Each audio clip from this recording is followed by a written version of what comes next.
The vineyards of Napa The view Valley is shimmered breathtaking. under the late afternoon truly sun, is.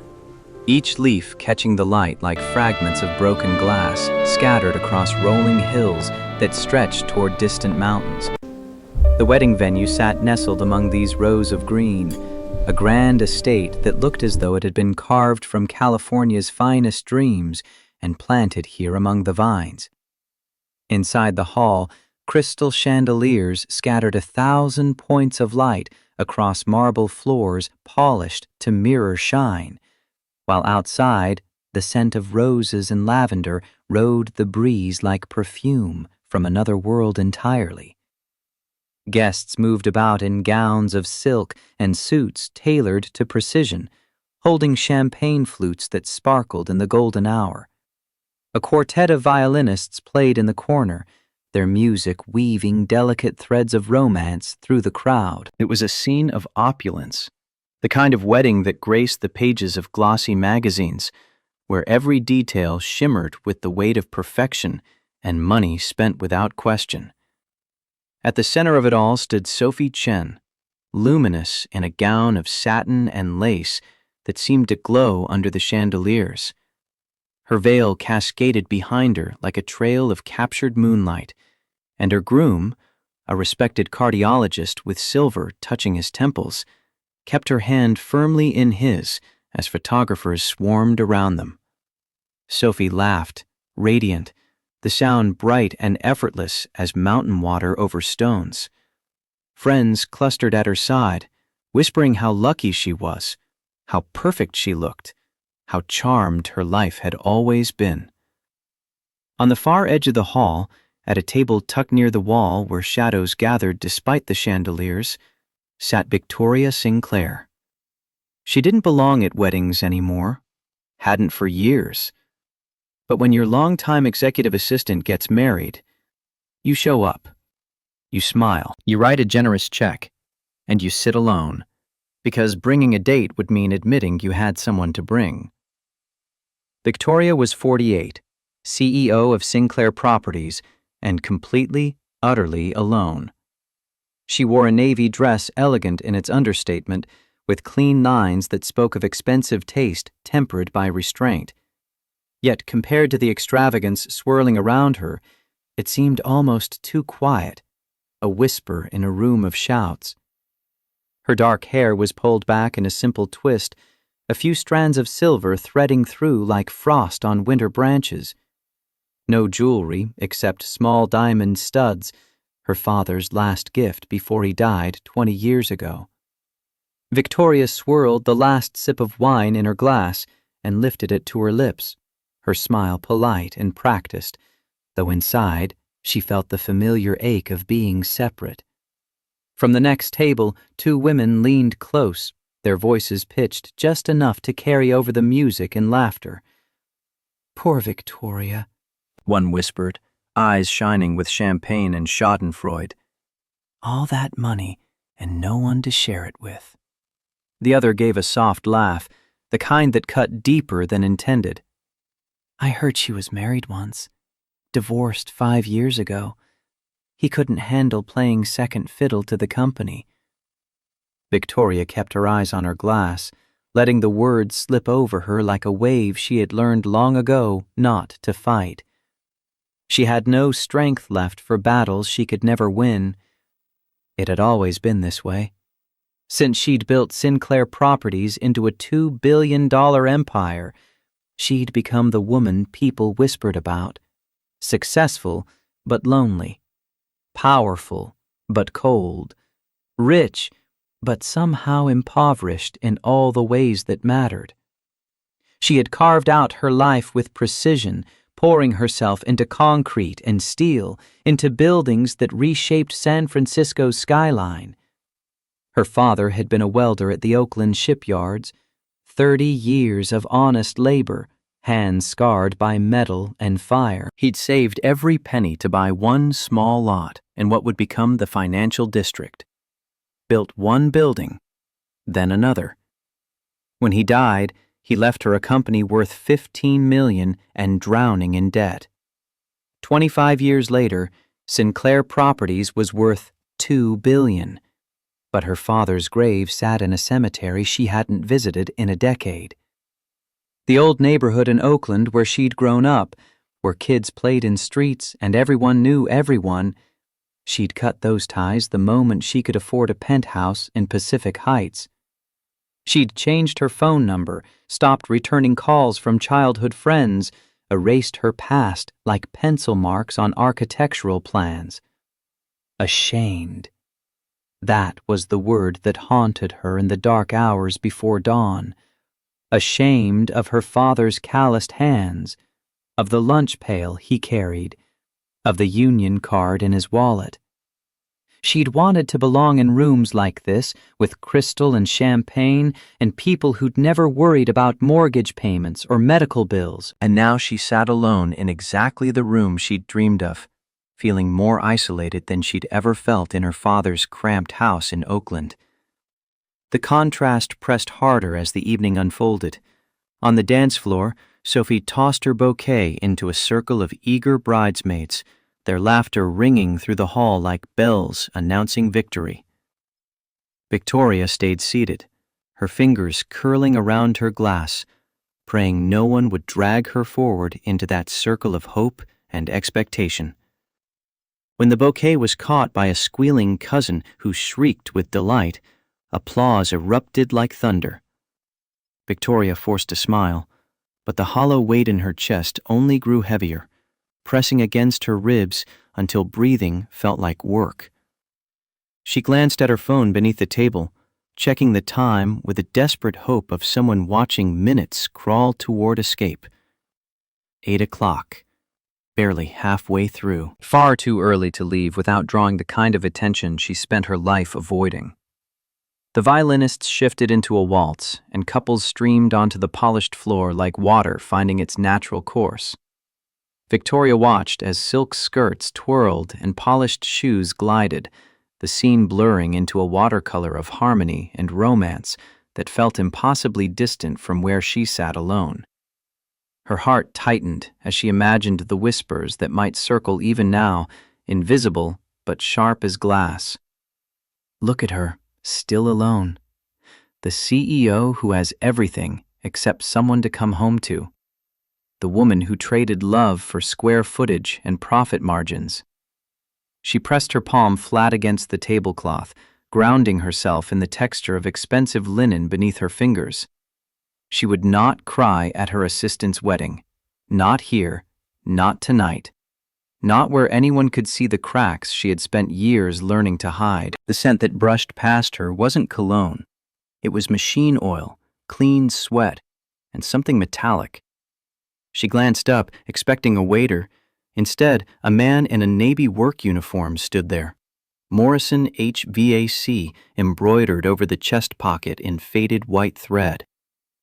He was 50-something, gray threading through dark hair that looked like it had been hastily combed after a long day. His face was weathered, lined around the eyes in the way of men who'd spent decades squinting at small parts in dim spaces. His hands, visible as he pulled out the empty chair beside her, were scarred and calloused, the hands of someone who worked with metal and machinery, who fixed things that broke. Jack Morrison, the repairman who'd fixed the venue's air conditioning that afternoon when it died 2 hours before the ceremony, turning what could have been a disaster into a footnote. He should have left hours ago. But here he was, tool belt gone but work boots still on, pulling out the empty chair beside her without asking permission. Mind if I sit? His voice was rough, direct, the voice of someone who'd never learned to soften edges or perform social niceties. Just finished up. Saw you sitting alone. Victoria blinked, startled. Before she could finish, he leaned in slightly, voice dropping to something almost conspiratorial, eyes flicking toward the crowd watching them with undisguised curiosity. Pretend you're with me. Victoria froze, her pulse stumbling over itself like feet on unfamiliar stairs. She turned, meeting his eyes head-on, gray, steady, honest in a way that felt almost confrontational. Excuse me? He didn't look at her now. His eyes stayed fixed on the distant group of wedding guests who had paused their conversation to watch this unexpected development. They're staring. At both of us. You because you're alone and they pity you. Me because I'm still here in work clothes and they think I'm lost. His voice remained low, meant only for her. Give us both an out. Let them think we're together. Just for tonight. Whispers rippled through nearby tables like wind through tall grass. Is that the HVAC guy? Why is Victoria Sinclair sitting with a repairman? He's still in his work uniform. How inappropriate. Victoria felt heat creep up her neck, not from embarrassment, but from sudden, sharp anger. These people. These same people who smiled at her in boardrooms, who wanted her investment capital, who kissed her ass for contracts. They were judging this man for having the audacity to sit beside her while still wearing the evidence of honest work, and judging her for allowing it.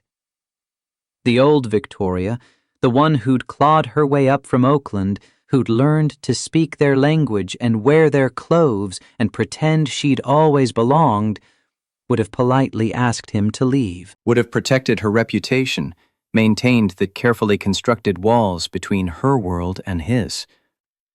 But that Victoria was tired of performing, tired of pretending, tired of sitting alone at weddings, watching other people live while she built empires in the sand. Jack seemed utterly unaffected by the scrutiny. He sat like a man comfortable in his own skin, whether that skin wore designer suits or work boots. His posture was relaxed, but not slouched, present, but not imposing. He didn't apologize for existing in this space, didn't shrink or fidget or show any sign that he felt out of place. They're staring, she whispered, her voice barely audible over the music. He didn't look at the crowd, kept his eyes on her. Let them. I'm not here for them. Something in Victoria's chest, something that had been frozen for 25 years, began to crack. She gave the smallest of nods, a movement so tiny it might have been invisible to anyone not watching as closely as he seemed to watch everything.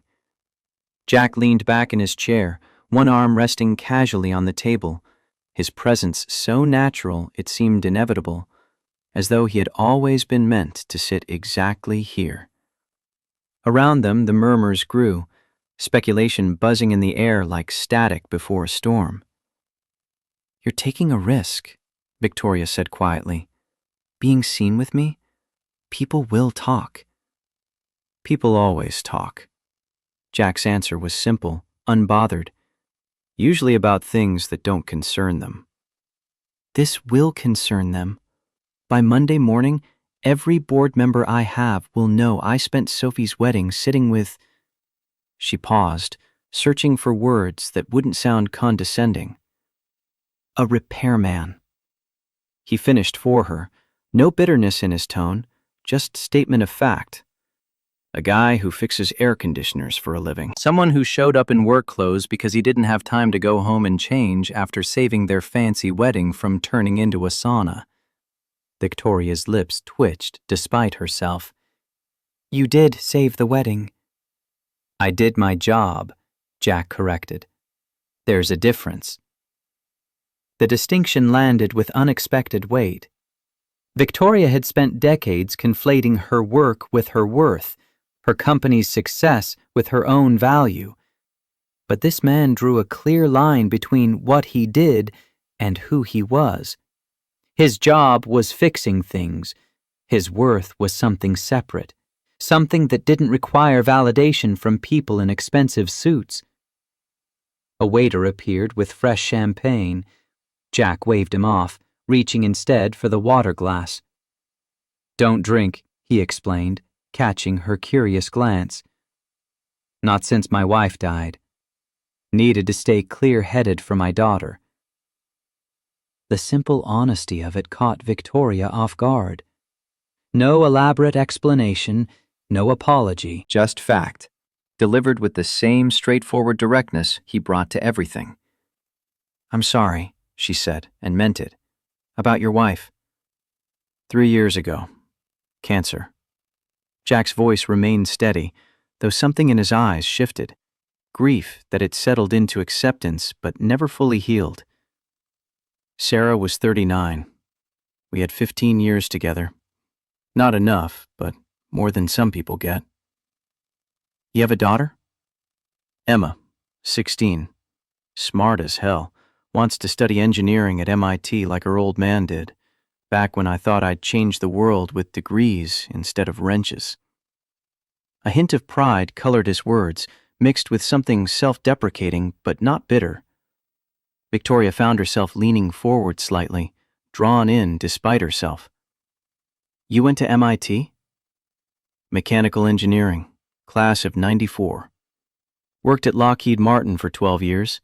Decent salary, good benefits, climbing the ladder like you're supposed to. Jack's fingers traced patterns on the tablecloth, an unconscious gesture. Then Sarah got sick. Stage 3 breast cancer.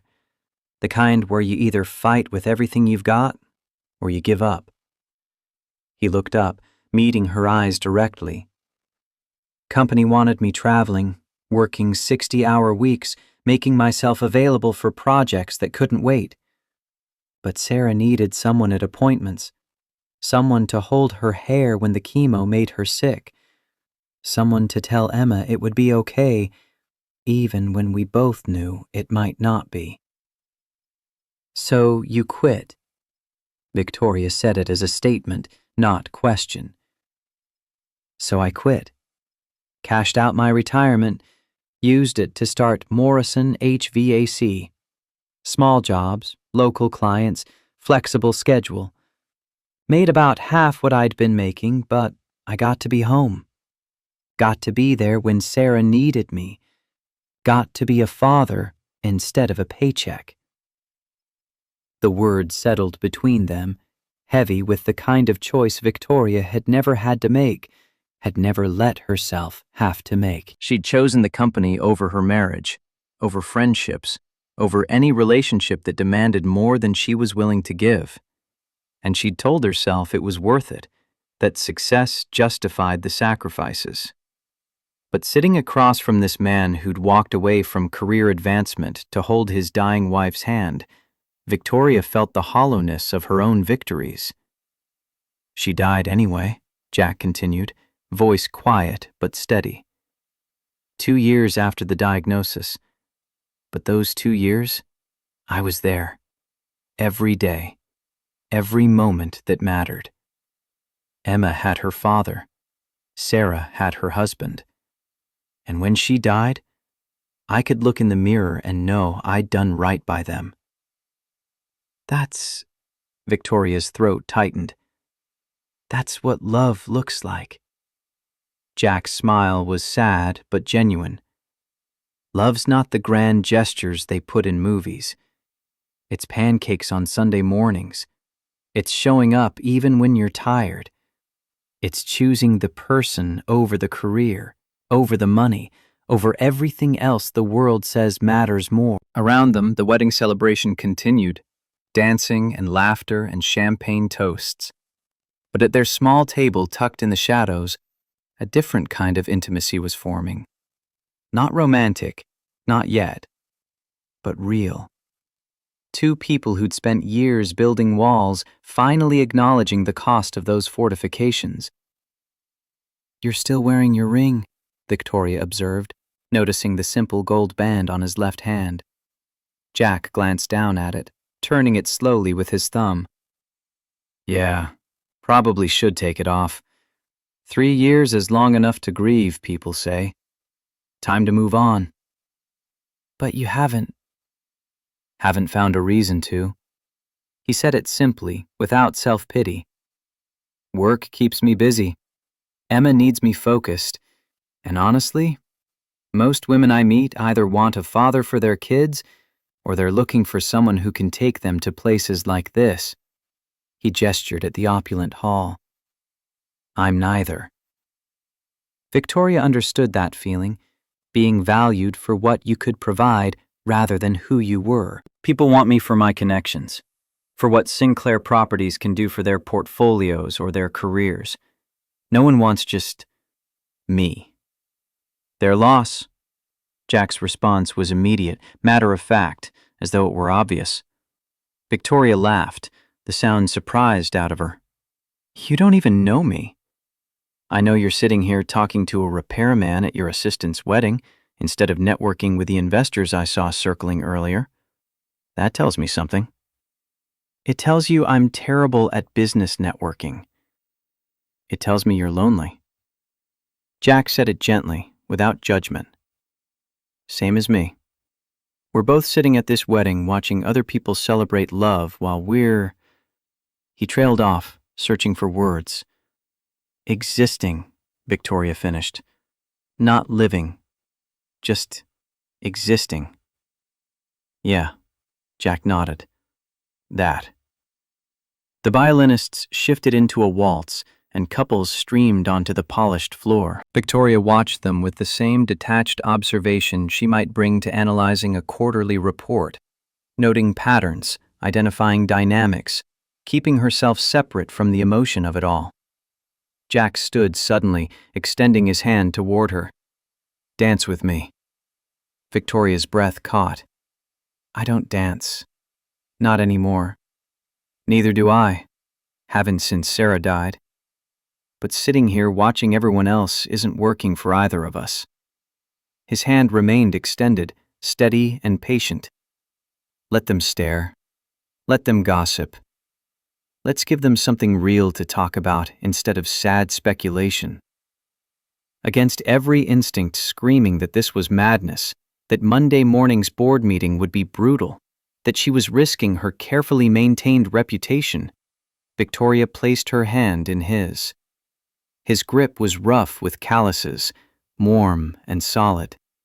The hands of someone who worked for a living, who built and fixed and created with physical effort rather than conference calls and spreadsheets. He led her onto the dance floor, where couples parted slightly to make space, curiosity lighting their faces like candles in windows. Jack's hand settled at her waist, proper but firm. Fair warning, I'm not good at this. Sarah tried to teach me for years, never quite got the hang of it. That makes two of us, Victoria admitted, allowing him to guide her into the waltz's rhythm. His steps were simple, unpracticed, but steady. No flourish or trained elegance, but he was reliable, grounded, like a foundation that wouldn't crack under weight. Victoria, who commanded boardrooms and billion-dollar deals, who intimidated venture capitalists and made city planners nervous, found herself following his lead. And for the first time in 25 years, she felt safe. Not safe in the sense of protected or sheltered, safe in the sense of seen, known, accepted exactly as she was, without need for performance or pretense. They're really staring now, she murmured, catching sight of Sophie watching them with open-mouthed surprise. Good. Jack's voice was low, near her ear. Let them see what it looks like when two people decide to stop being invisible. The music swelled around them. Victoria let her eyes close for just a moment, let herself exist in this space where she wasn't Victoria Sinclair, CEO and empire builder. She was just Victoria, a woman who'd forgotten how to be held, how to be seen, how to be anything other than successful.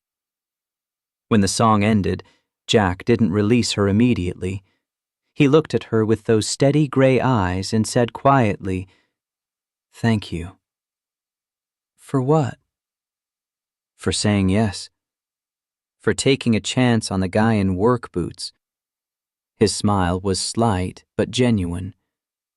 For reminding me that I'm still alive, not just surviving. Victoria felt something shift in her chest, like tectonic plates moving after decades of stillness. I should be thanking you. Then we're even. Jack stepped back, proper distance restored. But something had changed between them. Some wall had come down that couldn't be rebuilt. I should go.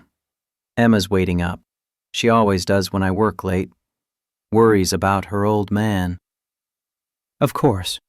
Victoria's professional voice slipped back into place, armor reassembling. Thank you for this. But before he could walk away, before the moment could dissolve into might have been, Jack pulled a business card from his pocket. Morrison HVAC in simple block letters, phone number below. In case you ever need your air conditioning fixed, or in case you want to grab coffee sometime, with someone who won't try to pitch you an investment opportunity.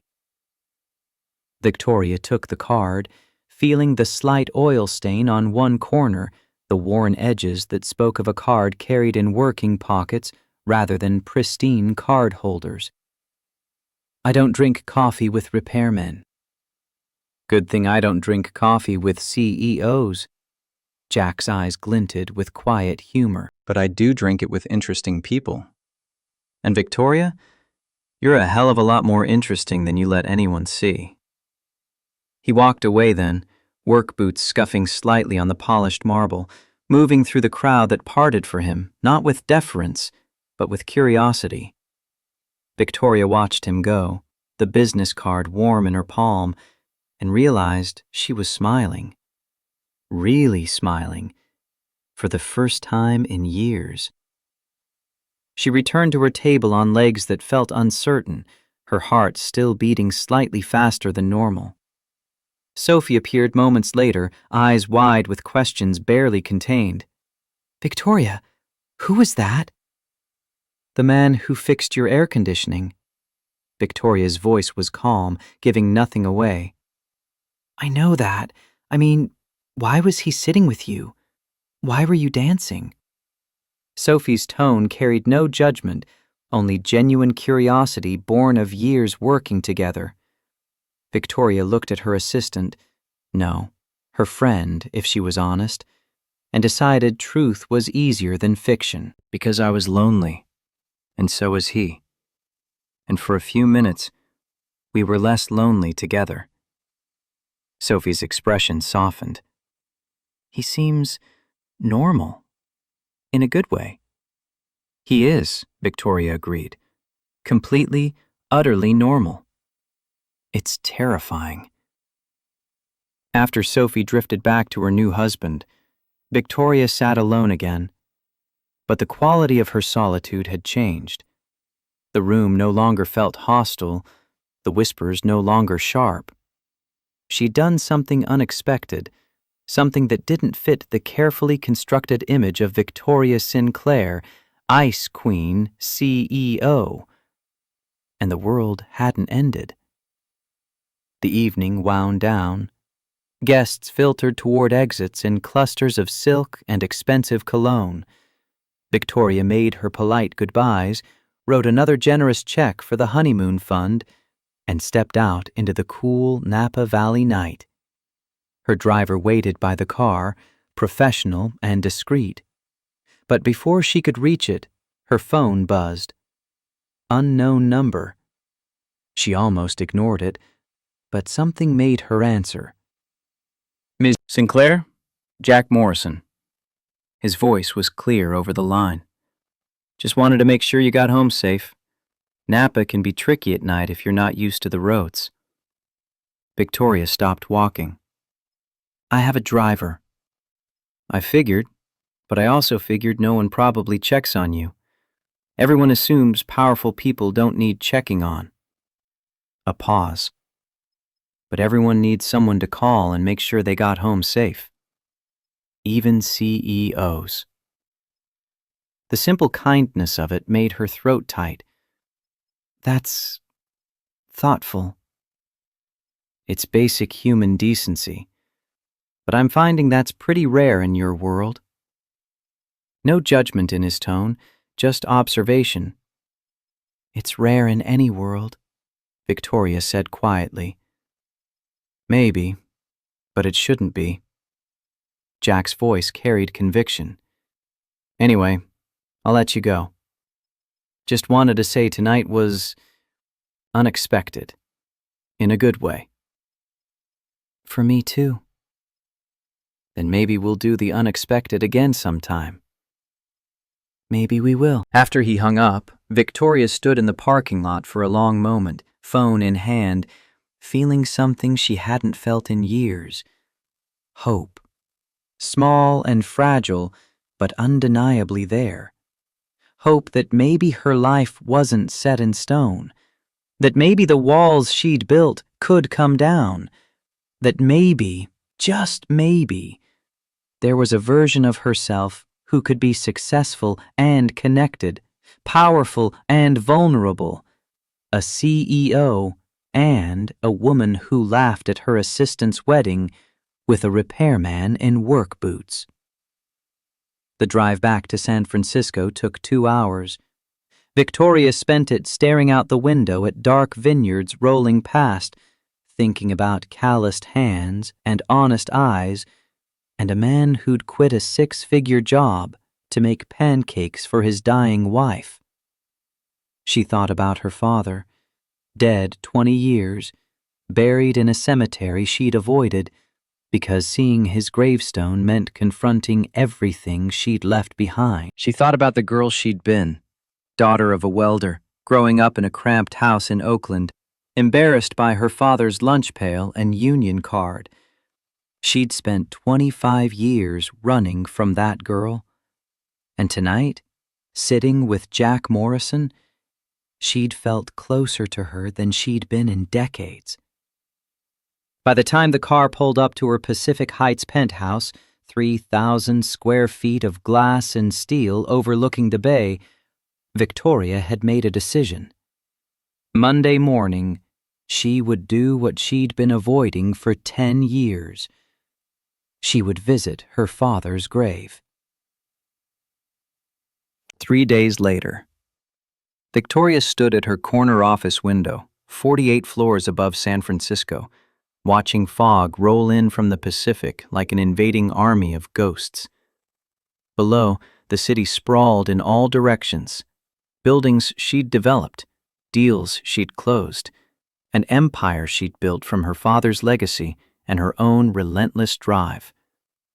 Her assistant's voice came through the intercom. "Miss Sinclair, there's a gentleman here to see you. He doesn't have an appointment." Victoria frowned. Her calendar was blocked solid.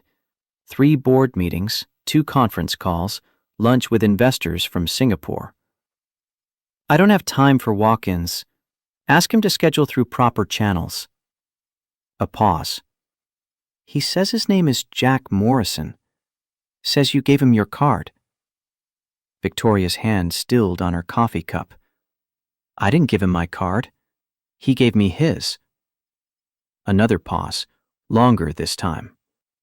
"He's insistent isn't the right word. Patient, maybe? Says he'll wait if you're busy." Brought his own coffee and a book. Despite herself, Victoria smiled. That sounded exactly like something Jack Morrison would do. "Send him in." She had 30 seconds to compose herself before her office door opened. Jack stepped inside, and the contrast was almost comical. He wore the same navy Morrison HVAC uniform, work boots leaving faint marks on her pristine white carpet, tool belt at his waist, coffee from a battered thermos in one hand. He looked utterly out of place among her glass desk and modern art and furniture that cost more than most people's cars. But he didn't apologize for it, didn't shrink, just stood there, solid and real, like a piece of granite someone had dropped into a museum of fragile crystal. "Mr. Morrison." Victoria kept her voice professional, CEO armor firmly in place, despite the fact that her heart was beating faster. "This is unexpected." "Jack," he corrected. And yeah, I know I should have called first. But I figured you'd say no if I gave you time to think about it. Say no to what exactly? Jack set his coffee on her desk, on a Forbes magazine featuring her face on the cover no less, and met her eyes directly. I want to propose something that's going to sound crazy. Victoria gestured to the chair across from her desk, but Jack shook his head. I'd rather stand.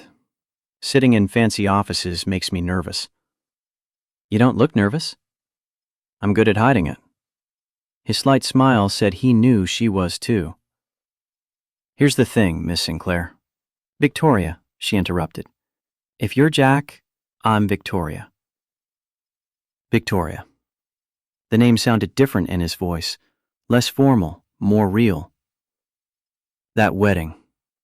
People saw us together. And the strangest thing happened. What? I started getting calls. Property managers, building supervisors, big contracts, commercial work I'd never get access to normally. Your name carries serious weight in this city. Victoria leaned back in her chair, studying him. So you're here to thank me for the referrals? No, Jack said. I'm here to propose a trade. A trade. 6 months. We show up at events together when you need a date who isn't trying to network or pitch you on investments. I get access to clients I'd never reach otherwise.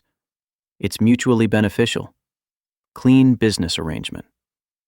Victoria stared at him, a repairman standing in her office proposing a fake relationship like it was a commercial contract. The audacity was breathtaking. Why would I possibly agree to that? Because you show up at these things alone, Jack said simply, and every time you do, people either pity you or they circle like sharks, trying to get close enough to pitch whatever they're selling. But if you show up with someone who clearly isn't interested in your money or your connections, they back off. You get to actually enjoy the event instead of spending it dodging vultures. And what do you get? Legitimacy. Access. A chance to grow my business beyond fixing broken AC units in apartment buildings. Jack's honesty was disarming. I'm good at what I do, but in this city, being good isn't enough. You need the right connections, the right networks. Your world doesn't let people like me in, no matter how skilled we are. Victoria stood, walking to the window. The fog had reached the financial district now, swallowing buildings whole. You're asking me to use my reputation to boost your business. I'm asking for a partnership. You help me, I help you. 6 months. Then we go our separate ways. No strings. Jack paused. Unless you actually like hanging out with someone who won't bullshit you about quarterly earnings. Despite herself, Victoria laughed. You don't mince words, do you? Life's too short for corporate doublespeak.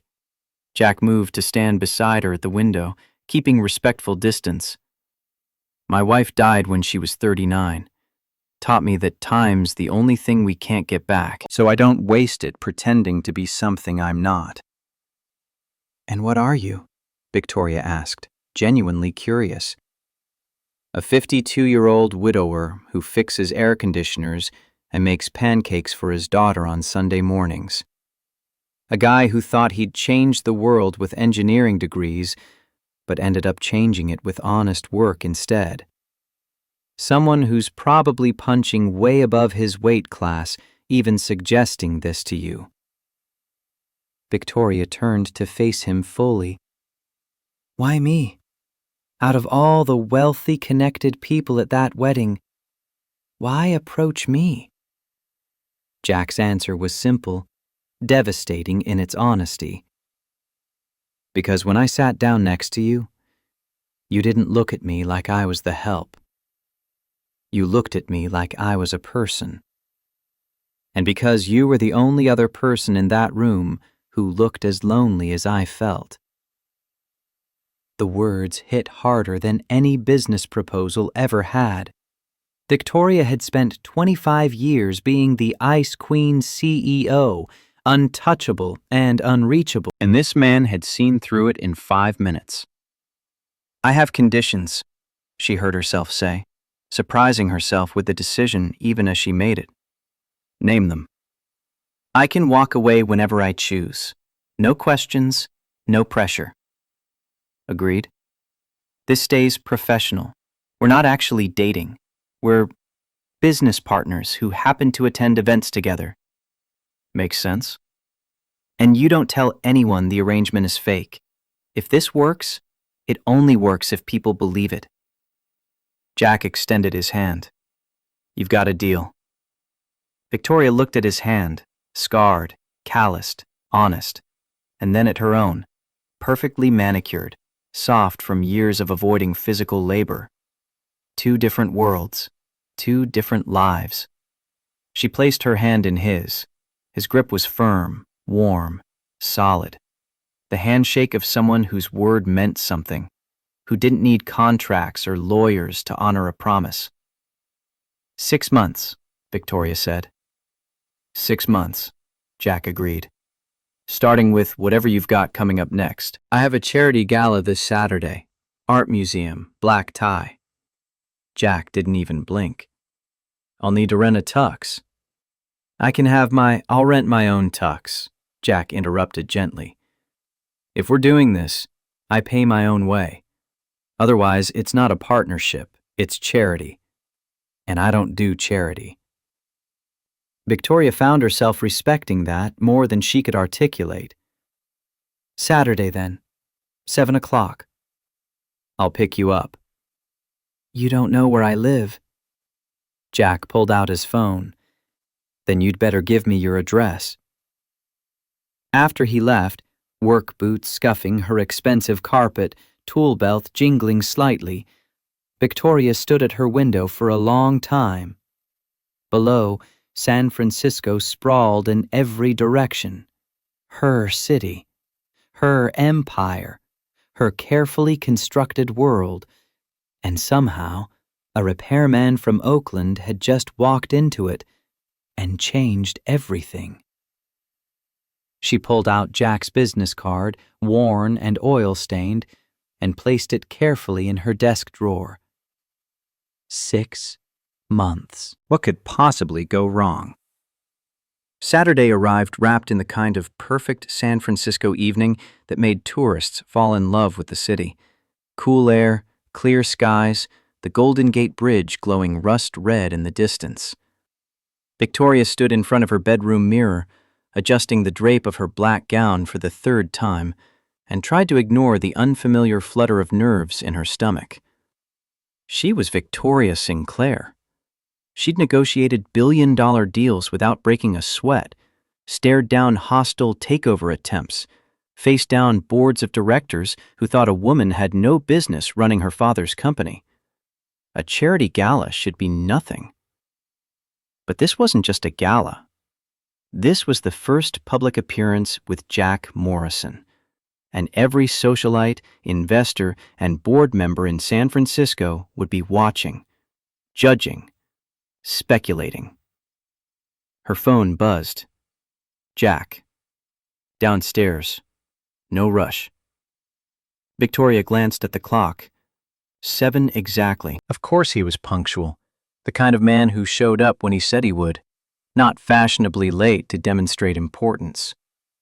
She took the elevator down to the lobby, her heels clicking against marble. Through the glass doors, she could see Jack standing beside an older Ford F-150, freshly washed but showing its years. He wore a tuxedo that fit well enough, clearly rented but proper, and looked profoundly uncomfortable, like a man wearing someone else's skin. When he saw her, his expression shifted. Not the appreciative leer she'd endured from countless men at countless events, but something quieter. Recognition, maybe, or respect. You look... Jack paused, searching for words. Like yourself, but the version you show the world. Victoria wasn't sure if that was a compliment. And you look like you'd rather be anywhere else. I'd rather be in my workshop, fixing a compressor, Jack admitted, opening the truck door for her. But I made a deal. So here I am, stuffed into a penguin suit. That's a tuxedo. It's a costume, Jack countered. Makes me someone I'm not. Victoria paused before getting in. The gown does the same thing for me. Their eyes met over the truck door, understanding passing between them. Two people playing dress-up, pretending to belong in a world that felt alien to both of them for different reasons. The drive to the museum was quiet. Jack navigated San Francisco traffic with the confidence of someone who'd lived here his whole life, taking side streets to avoid the worst of it. The radio played softly, classic rock, not the NPR Victoria usually listened to. Nervous? Jack asked, glancing at her hands clasped tightly in her lap. No. The lie came automatically. Liar. But his tone was gentle, not accusatory. Your tell is the way you grip your purse, like you're holding on to a life preserver. Victoria forced her hands to relax. And you? Nervous? Terrified, Jack said it easily, without shame. I'm about to walk into a room full of people who think guys like me are invisible, or worse, interchangeable. But at least I'm honest about being scared. What scares you most? Letting you down? The answer was immediate. You're taking a risk, bringing me into your world. If I screw this up, it reflects on you. Victoria studied his profile, the lines around his eyes, the gray threading his hair, the solid realness of him. Just be yourself. That's all I'm asking. Myself is a guy who fixes air conditioners and eats Cheerios out of the box at midnight while watching old westerns. Not sure that plays well with the champagne crowd. Then we'll find out together. The museum glittered like a jewelry box, spotlit against the night sky. Valets swarmed as they pulled up, one of them openly smirking at Jack's truck among the Teslas and Mercedes.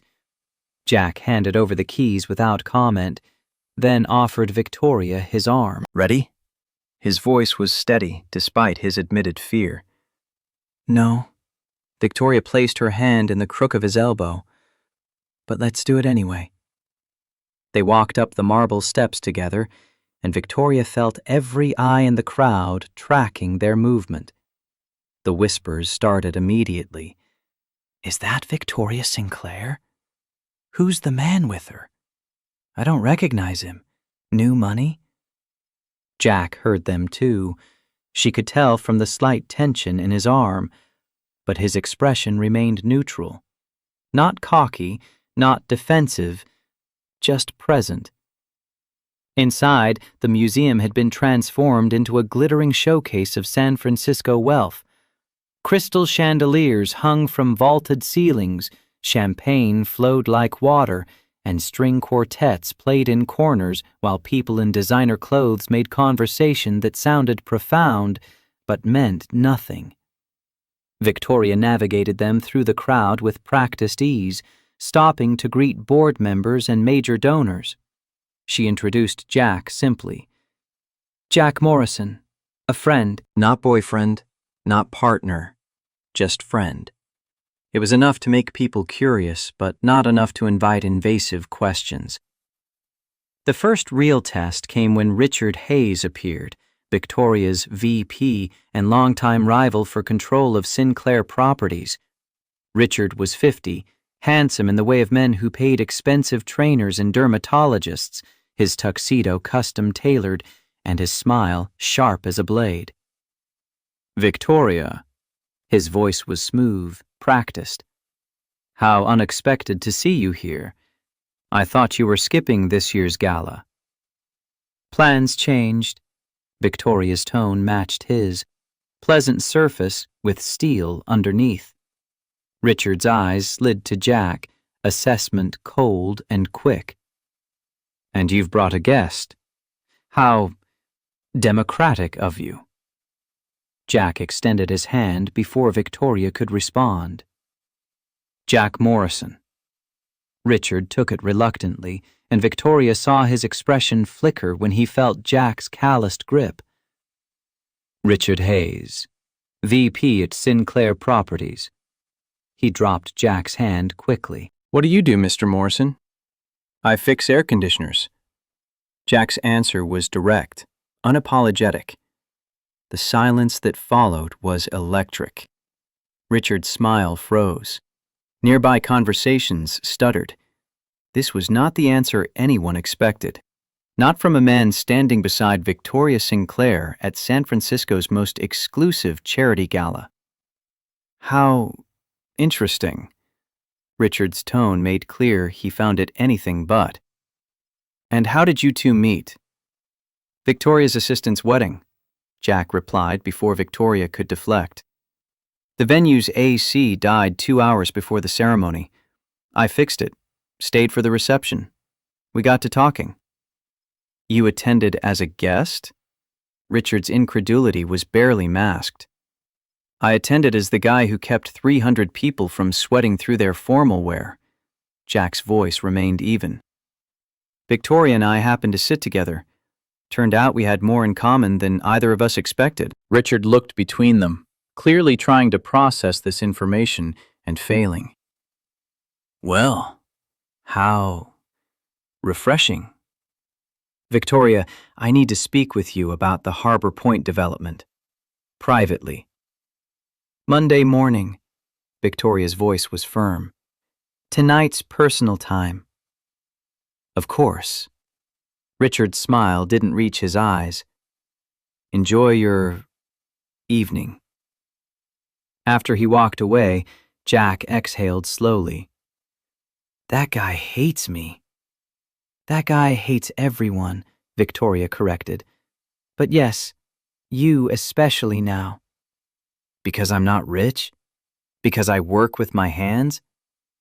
"Because you're here with me, and he can't figure out why." Victoria steered them toward the bar. "Richard's been positioning himself as my successor for years. He assumed I'd never remarry, never get seriously involved with anyone, eventually step down and hand him the company.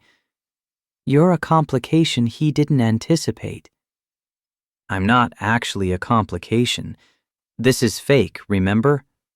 "He doesn't know that." Victoria accepted champagne from the bartender, but didn't drink. "To him, you're a threat, a variable he can't control." Jack took water, ice clinking in the glass. "Good. Let him worry." The evening progressed in waves of introductions and small talk.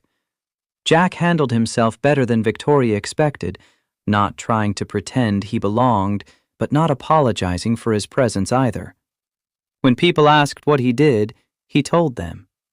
When they looked down on him for it, he met their eyes without flinching. At one point, a tech CEO tried to engage him in conversation about market trends. Jack's response was refreshingly blunt. "I don't follow the market. I follow broken compressors and faulty ductwork. But if your office AC starts making that grinding sound, you'll want someone who knows the difference between a worn bearing and a refrigerant leak. That's my expertise." The CEO, expecting empty networking platitudes, actually laughed. "Honest answer. I respect that." But not everyone was so gracious. Victoria caught the sideways glances, the whispered speculation. Some saw Jack as a curiosity, others as proof that Victoria had lost her mind. A few, mostly other women who'd climbed their way up, looked at him with something closer to understanding.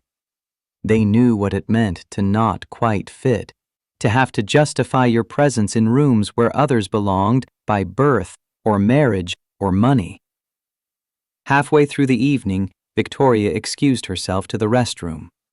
In the gilded mirror, she studied her reflection. Perfect makeup, perfect hair, perfect gown. The armor of Victoria Sinclair, CEO. But underneath, she felt something shifting. Jack's presence beside her all evening had reminded her that there were other ways to exist in the world, ways that didn't require pretending you'd never struggled, never doubted, never been anything other than successful. When she returned, Jack was standing alone by a sculpture, studying it with genuine interest rather than the performative appreciation most guests displayed. "You okay?" she asked quietly. Thinking. Jack didn't look away from the sculpture, an abstract piece of twisted metal that somehow suggested both violence and grace. This is what your life is like, all the time. Everyone performing, everyone calculating, everyone trying to figure out who's useful and who's not. Yes. How do you stand it? Victoria considered the question seriously. I don't know anymore. I used to think this was what success looked like. Now I'm not sure. Jack turned to face her, and in his eyes she saw the same exhaustion she felt. Want to get out of here? We've only been here 90 minutes. That's 89 minutes longer than I can pretend to care about modern art or sustainable investment strategies. Jack's smile was slight but real. Let's go somewhere real. Victoria should have said no, should have stayed, worked the room, made the connections that justified attending these events. But instead she found herself nodding. Where? Trust me? It was a strange question, coming from a man she'd known less than a week. But Victoria realized she did trust him, more than she trusted most people she'd known for years. Yes. 20 minutes later, they were parked outside a taco truck in the Mission District, still in their formal wear, eating carnitas tacos while sitting on the truck's hood. Victoria had never eaten food from a truck before, had never sat on the hood of a vehicle in a designer gown, had never done anything this spontaneous since she'd been a teenager. This is amazing, she said through a mouthful of perfectly seasoned pork. Jack grinned. Told you. Best tacos in the city. Miguel's been running this truck for 20 years. Makes everything fresh, doesn't cut corners. How'd you find it? Miguel's brother is one of my crew. Frank Martinez. Best electrician I've ever worked with. He brought me here after my first week running Morrison HVAC. Said if I was going to work in Oakland, I needed to know where real people eat. Victoria took another bite, savoring flavors she'd never experienced in any 5-star restaurant. Your crew, how many people work for you? 5 full-time. Frank, Tyrone. He's the kid I'm training, 28 but eager as hell. Marcus handles the office and scheduling. Then there's 2 part-timers for big jobs. Jack wiped salsa from his chin. Small operation, but we're good at what we do. You could scale up.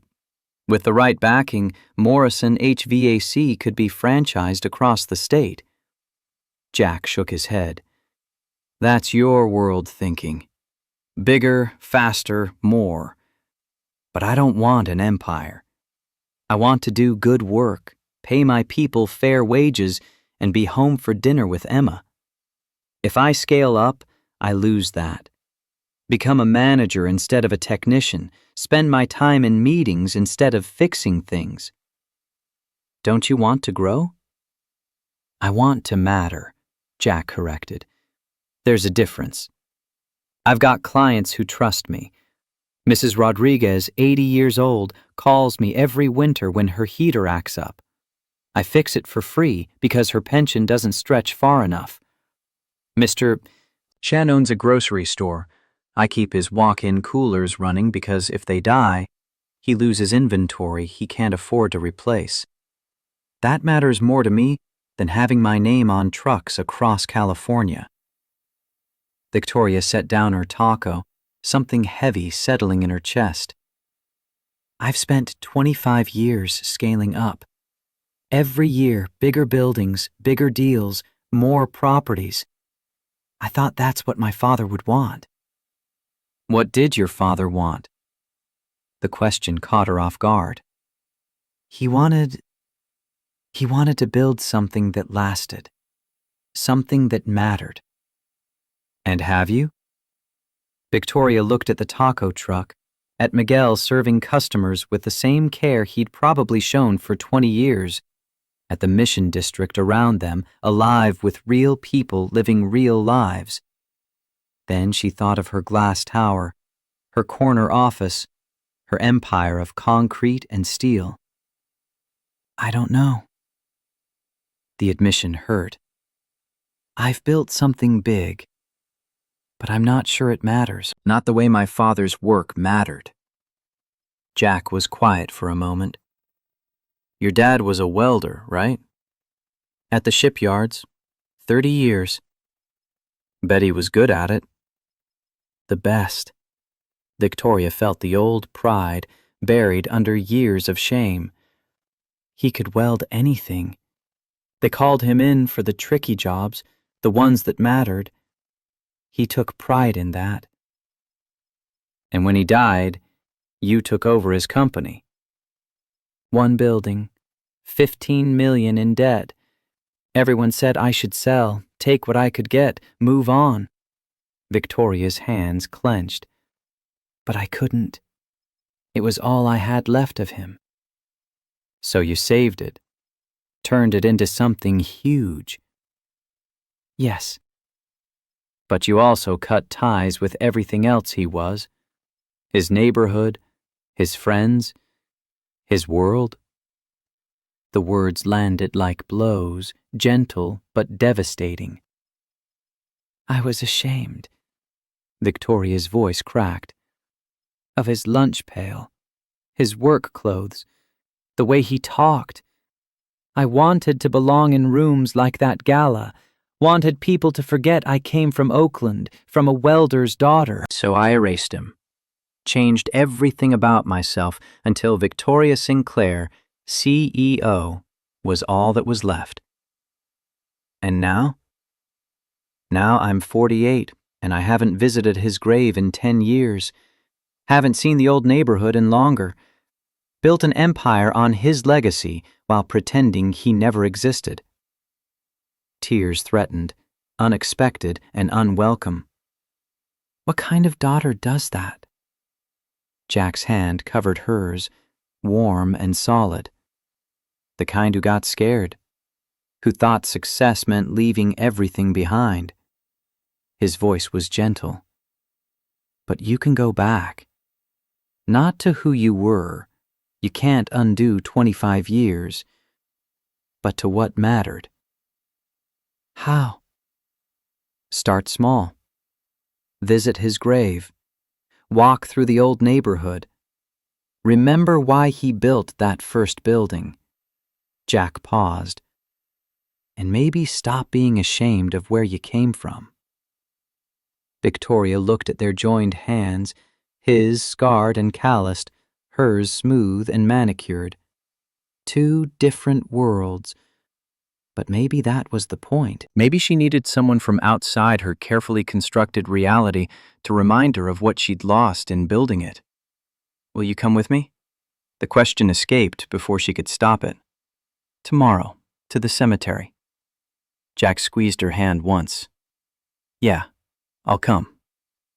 They finished their tacos in comfortable silence, two people in formal wear eating street food under Oakland stars, and Victoria felt more at peace than she had in 25 years.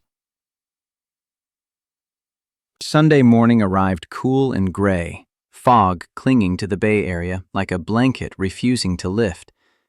Jack pulled up to Victoria's building at 9, now in his usual work clothes, jeans, Morrison HVAC polo, worn boots. More comfortable in his own skin than he'd been in the tuxedo. Victoria came down wearing jeans herself, expensive ones probably, but still jeans, and a simple sweater. Jack had never seen her in casual clothes. She looked younger, more real. Ready? He asked as she climbed into the truck. No, but let's go anyway.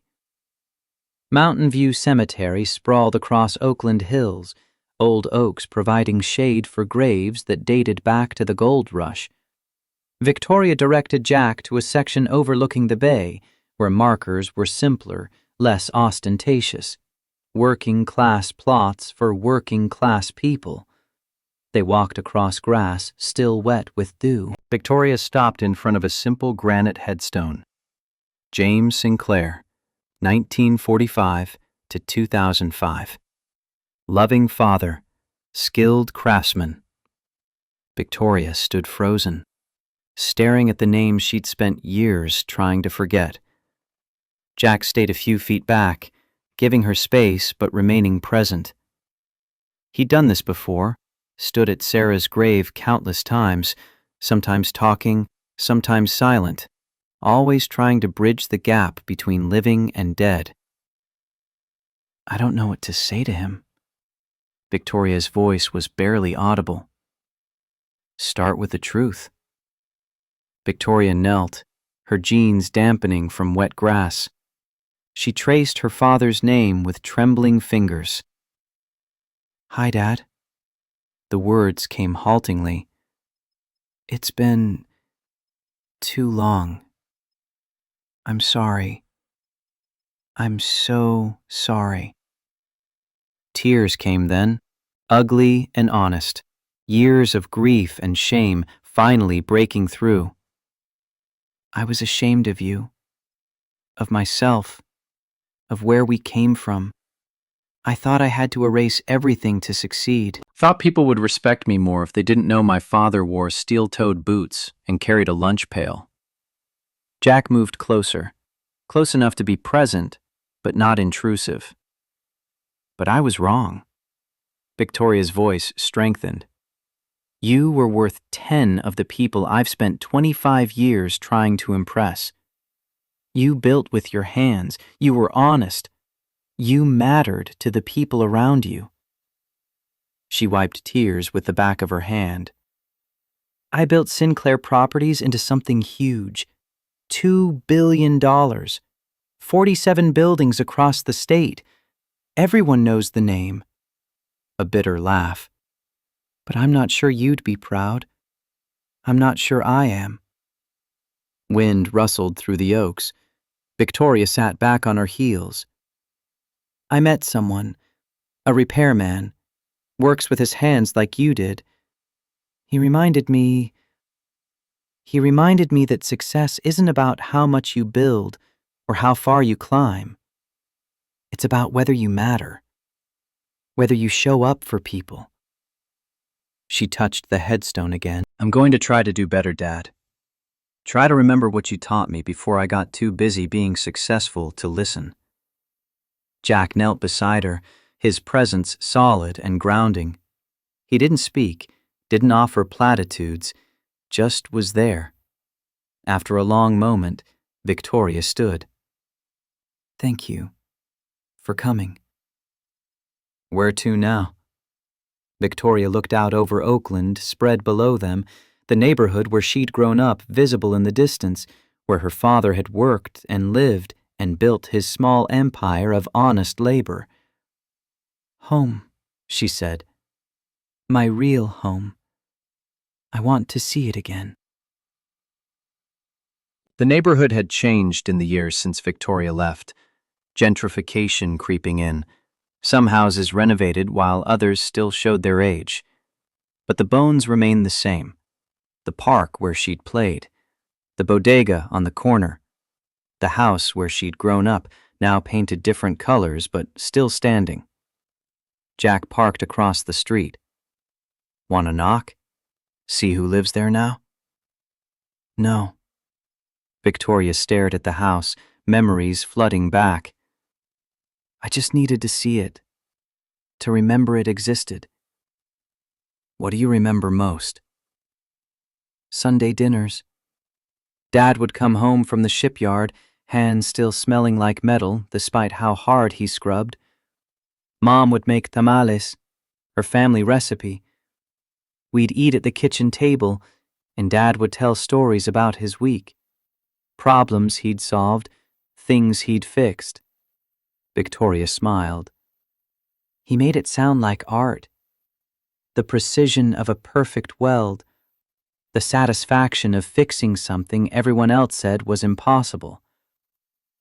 Sounds like he loved his work. He did. But more than that, he loved that his work mattered, that ships sailed because of welds he made, that people got home safely because he'd done his job right. Victoria turned to Jack. When did we decide that kind of work wasn't valuable? We didn't. Society did. Decided if you work with your hands instead of your head, you're less important.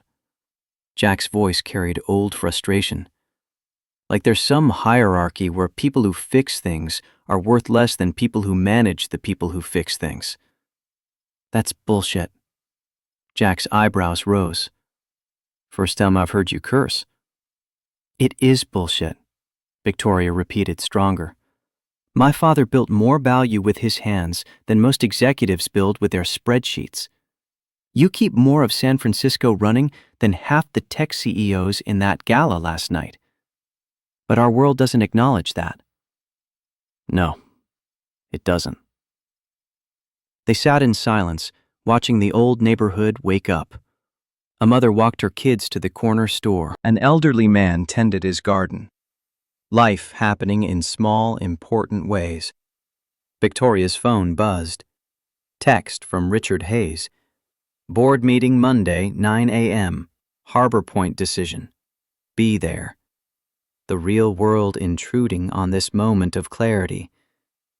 I should go, Victoria said reluctantly. Work calls. But as Jack drove her back to Pacific Heights, something had shifted. Victoria saw her city differently now, not just as real estate opportunities or development potential, but as places where people lived, worked, mattered, where fathers walked daughters to school and repairmen fixed air conditioners, and life happened in all its messy, beautiful complexity. At her building, before she got out, Jack spoke. Next Sunday, Emma and I do pancakes. You should come. Victoria turned, surprised. You want me to meet your daughter?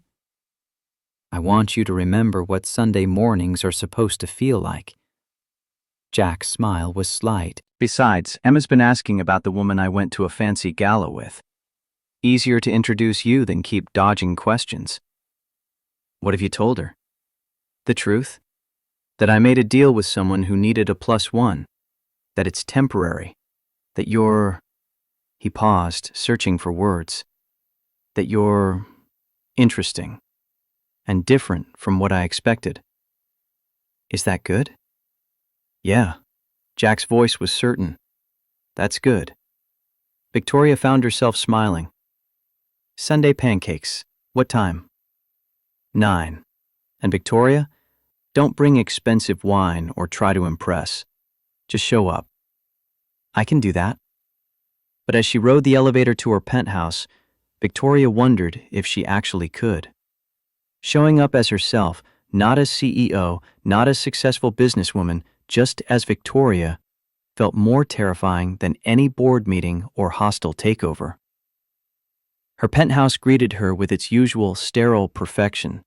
3,000 square feet of glass and designer furniture, views that cost millions, and absolutely no warmth. No family photos. No worn furniture from parents or grandparents. No evidence that anyone actually lived here instead of just existing between business meetings. Victoria walked to the window overlooking the bay and pulled out her phone. She scrolled to a number she hadn't called in 10 years. It rang 4 times before a woman answered. Hello? Mrs. Chen? This is Victoria. Victoria Sinclair. I used to live next door to you. Before. Silence, then. Victoria? Little Victoria from the Sinclair house? Yes, ma'am. My goodness. Mrs. Chen's voice warmed. It's been so long. How are you, dear? I'm trying to find my way back. Victoria's throat tightened. I was wondering if you still have Sunday dinners, the ones where all the neighbors would come. every week for 30 years. Pride in her voice. Your father never missed one before he passed. Would it be okay if I came? Next Sunday? Victoria, sweetheart, you're always welcome. Always have been. A pause. Your father would be so happy. After they hung up, Victoria stood at the window watching fog roll across the bay and felt something she hadn't felt in decades. Hope that maybe she could find her way back to the person she'd been before success had convinced her to forget everything that mattered. Monday's board meeting came too soon. Victoria walked into the conference room at Sinclair Properties to find Richard Hayes already holding court, surrounded by allies he'd cultivated over years of political maneuvering. Victoria. Richard's smile was sharp. Glad you could join us. The barb landed. She was never late. Today she was 3 minutes early, but Richard had arrived 15 minutes before to set the stage. The meeting progressed through standard business, quarterly earnings, ongoing projects, market analysis. Then Richard moved to new business. Harbor Point Development. He pulled up renderings on the screen. Luxury condos, retail space, premium pricing. Projected profit margin, 42%. Victoria studied the plans. Harbor Point was currently working-class housing, affordable apartments for service workers, teachers, nurses, people who kept the city running but couldn't afford the skyrocketing rents elsewhere. What happens to current residents? She asked. Relocated. Richard's tone suggested this was barely worth discussing. Standard buyouts, assistance with moving costs, all legal and proper. Where do they relocate to? That's not really our concern. Richard leaned back. We're a development company, not a social services agency. Victoria looked around the table. Board members avoided her eyes. They knew this was wrong, but profit margins spoke louder than conscience. No. Her voice was quiet but firm. Richard's smile faltered.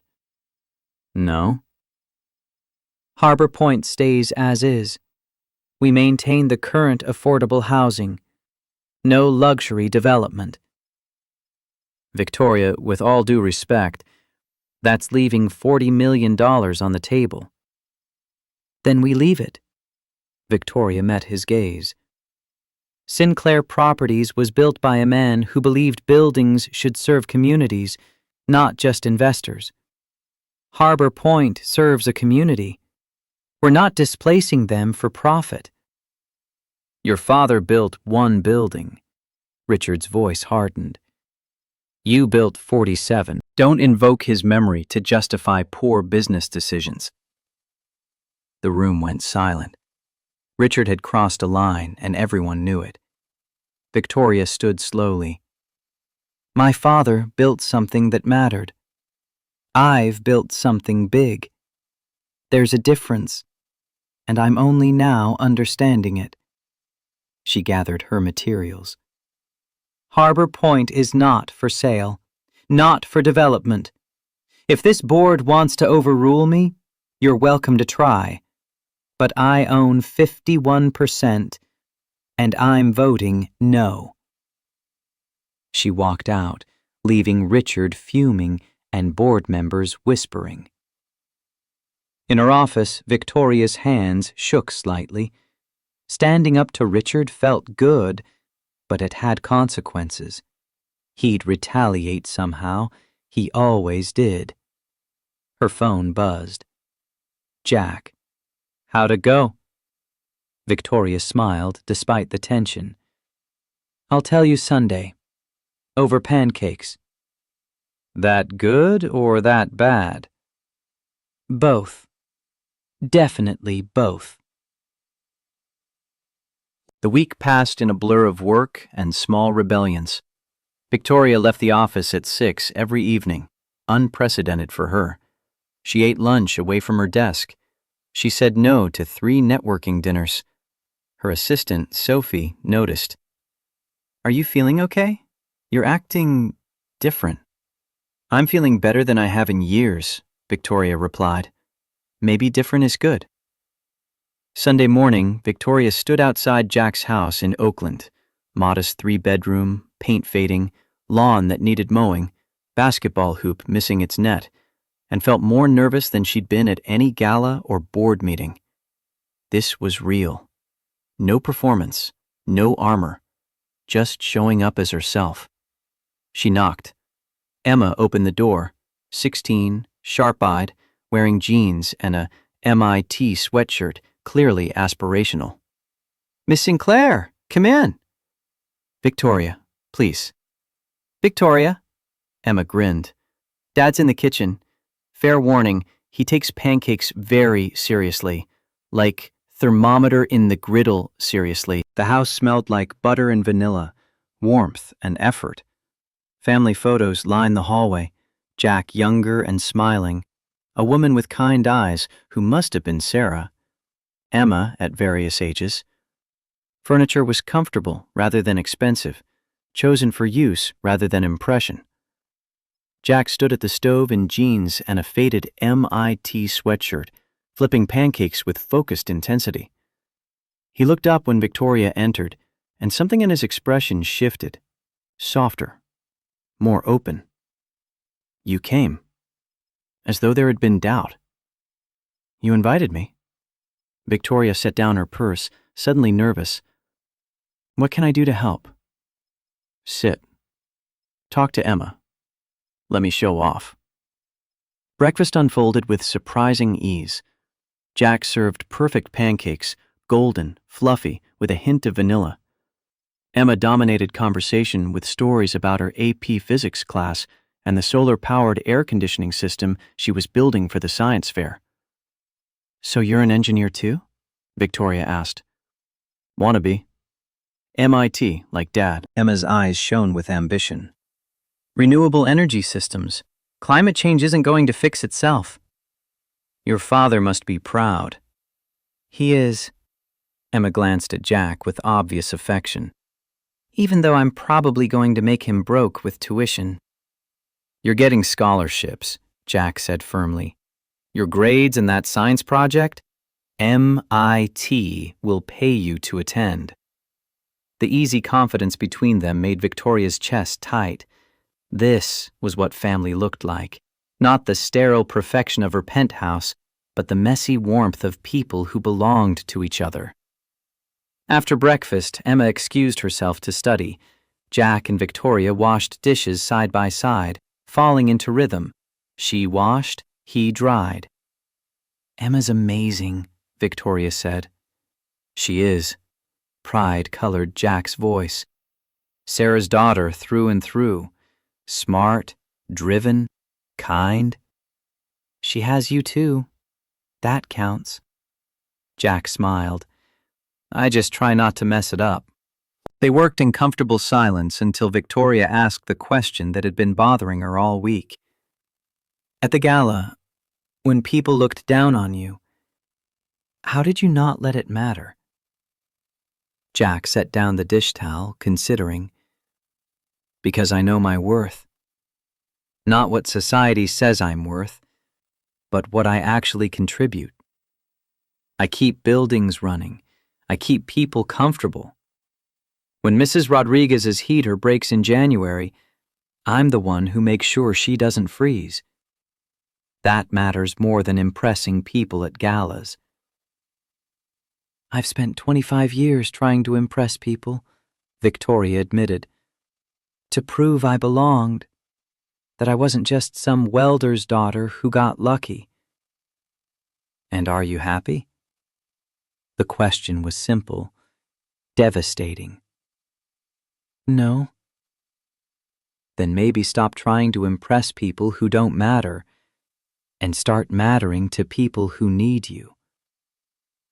Victoria looked at him, really looked at the gray in his hair, the lines around his eyes, the solid realness of a man who knew exactly who he was and didn't apologize for it. How do I do that? Start small. Jack's voice was gentle. Change one thing at a time. You already did with Harbor Point. Richard's going to make me pay for that. Probably. But you'll sleep better knowing you did the right thing. Victoria dried her hands, making a decision that felt both terrifying and inevitable. The deal. Our arrangement. What if we made it real? Jack went still. Real how? Real as in, I like spending time with you. Emma's incredible. Sunday pancakes are better than any 5-star brunch I've attended. Victoria forced herself to continue, despite her racing heart. Real as in, maybe this doesn't have to be temporary or fake. Maybe it could just be us. 2 people getting to know each other.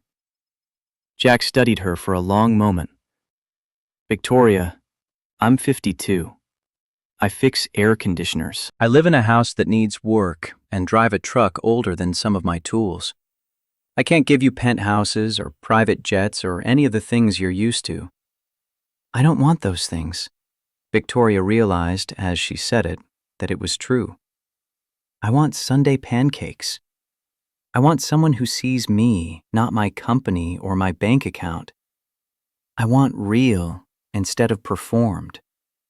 Even if real means my kid blasting music at midnight and my kitchen being half the size of your closet. Especially then. Jack stepped closer, close enough that she could smell coffee and soap on his skin. This changes everything. No more business arrangement. We'd be actually dating. All the complications that come with it. I know. My world's different from yours. Smaller. Simpler. Maybe I need smaller and simpler. And maybe I need someone who challenges me to think bigger. Jack's hand cupped her face, his palm rough with calluses. But I need you to be sure, because if we do this, I'm all in. I don't do halfway. Victoria leaned into his touch, feeling more grounded than she had in years. I'm sure. When he kissed her, it tasted like coffee and maple syrup and promises neither could guarantee. But for the first time in 25 years, Victoria Sinclair felt like she was choosing the right thing instead of the successful thing. And that made all the difference. The crisis came not with violence or drama, but with a single email that arrived on Victoria's phone at 6:30 Monday morning. She was still at Jack's house, had stayed the night after their kiss turned into hours of conversation, then breakfast with Emma, then the slow realization that leaving felt wrong. Jack had offered his guest room, proper and respectful, and Victoria had accepted. Now, sitting at his kitchen table with coffee and a chipped mug that said, "World's okayest dad," she stared at her phone screen and felt the floor drop out from under her. From Board of Directors, Sinclair Properties. Emergency meeting, leadership review. Ms. Sinclair, an emergency board meeting has been called for Wednesday, 9 a.m., to review recent executive decisions and leadership direction. Your presence is mandatory. In particular, the board will discuss Harbor Point development cancellation, estimated $40 million revenue loss, concerning pattern of absences and schedule changes, potential conflicts of interest regarding personal relationships. Please be prepared to address these matters. Richard Hayes, VP Operations. Victoria's hands trembled slightly. This was it.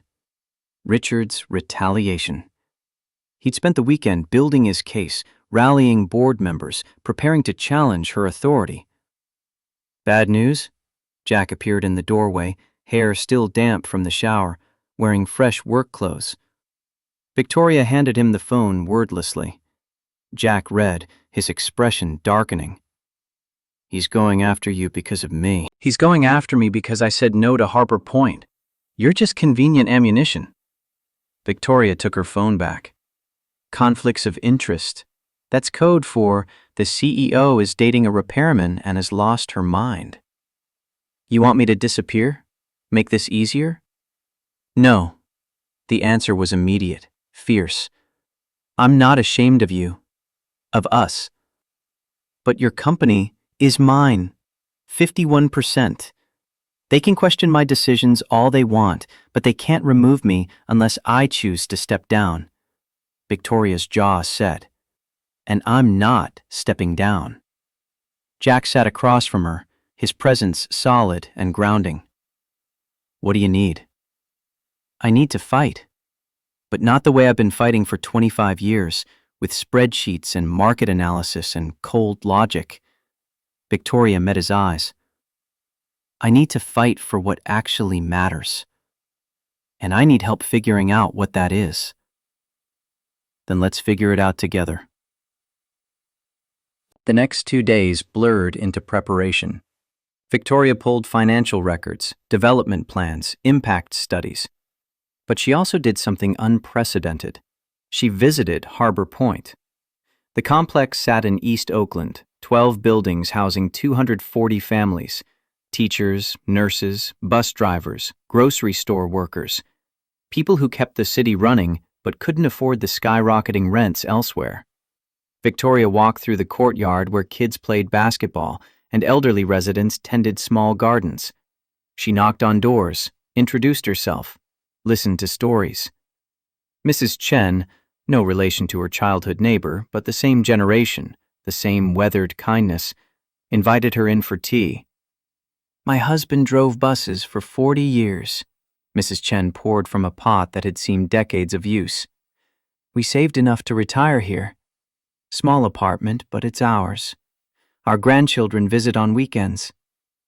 Have you heard about the development plans? Victoria asked. Mr. Hayes came by last month. Said they'd relocate us, give us money to move. Mrs. Chen's hands tightened on her teacup. But where would we go? Everything else costs twice as much. We'd have to leave Oakland. Leave our community. What if the development didn't happen? What if Harbor Point stayed exactly as it is? Mrs. Chen looked at her with careful hope. Can you do that? Stop them? I'm going to try. Victoria visited 15 more apartments that day, heard 15 more versions of the same story, people who'd built lives here, who couldn't afford to be displaced, who would lose their community if Sinclair Properties turned Harbor Point into luxury condos. By the time she returned to her penthouse that evening, Victoria's resolve had hardened into something unbreakable. Jack called at 8. How'd it go? I met Mrs. Chen. She's 78, husband drove buses for 40 years. Their grandchildren visit on weekends. Victoria's voice was tight. Richard wants to displace her for $40 million. What are you going to do? Fight. But I need more than financial arguments. I need... She paused, idea forming. I need them to see these people, to understand what we'd be destroying. Then make them see. How? Jack was quiet for a moment. Wednesday's meeting. How many board members? 12. And it's at your office? Conference room, 48th floor. What if it wasn't? What if the board meeting happened at Harbor Point, made them see exactly what they're voting to destroy? Victoria sat up straighter. That's unconventional. You're already breaking convention by dating a repairman. Might as well go all in. Despite everything, Victoria smiled. You're a bad influence. Best kind. She could hear his grin through the phone. Want company tomorrow? I could take the day, help you prep. You'd do that? Victoria, I'm in this. All of me. That includes fighting your battles when they're worth fighting. His voice softened. And this one's worth it. Tuesday morning, Jack showed up at Victoria's penthouse at 7 with coffee and a plan. First, we need documentation. Photos, interviews, evidence that Harbor Point is a functioning community worth preserving. He pulled out a notepad covered in his mechanical pencil scratches. Second, financial analysis showing that maintaining affordable housing has long-term value, stable tenants, community goodwill, positive press. Victoria stared at the notepad. You did homework. Stayed up till midnight reading about community-based development models. Jack shrugged. Figured if I'm going to help, I should know what I'm talking about. They spent the day at Harbor Point together. Jack's camera, old DSLR from his Lockheed Martin days, captured Mrs. Chen tending her garden, kids playing basketball, neighbors helping an elderly man carry groceries upstairs. Small moments that added up to community. Victoria interviewed residents, recording their stories, how long they'd lived here, what they'd lose if displaced, why Harbor Point mattered. By evening, they had something powerful, not just numbers and projections, but human stories. Evidence that some things were worth more than profit margins. Back at Jack's house, Emma helped them compile everything into a presentation. This is really cool, she said, laying out photos on the dining table. Like, actually using business for good, instead of just making money. Is that what you think I do? Victoria asked. Just make money? Emma had the grace to look uncomfortable. I mean, isn't that what big companies do? It's what I've been doing, Victoria admitted. But maybe it's time to do better. They worked until midnight, fueled by pizza and Emma's playlist of indie rock. When Emma finally went to bed, Jack and Victoria sat on his porch, exhausted but energized. Thank you, Victoria said quietly. For this. For helping. You're fighting for Mrs. Chen and people like her. Same people my mom was, same neighborhood I grew up in. Jack's voice was thick with emotion. This isn't just your fight. Richard's going to crucify me tomorrow. Probably, but you'll be crucified standing up for something real. Jack took her hand. Better than dying slowly in a corner office. Victoria leaned against him, drawing strength from his solid presence. I'm scared. Good. Means it matters.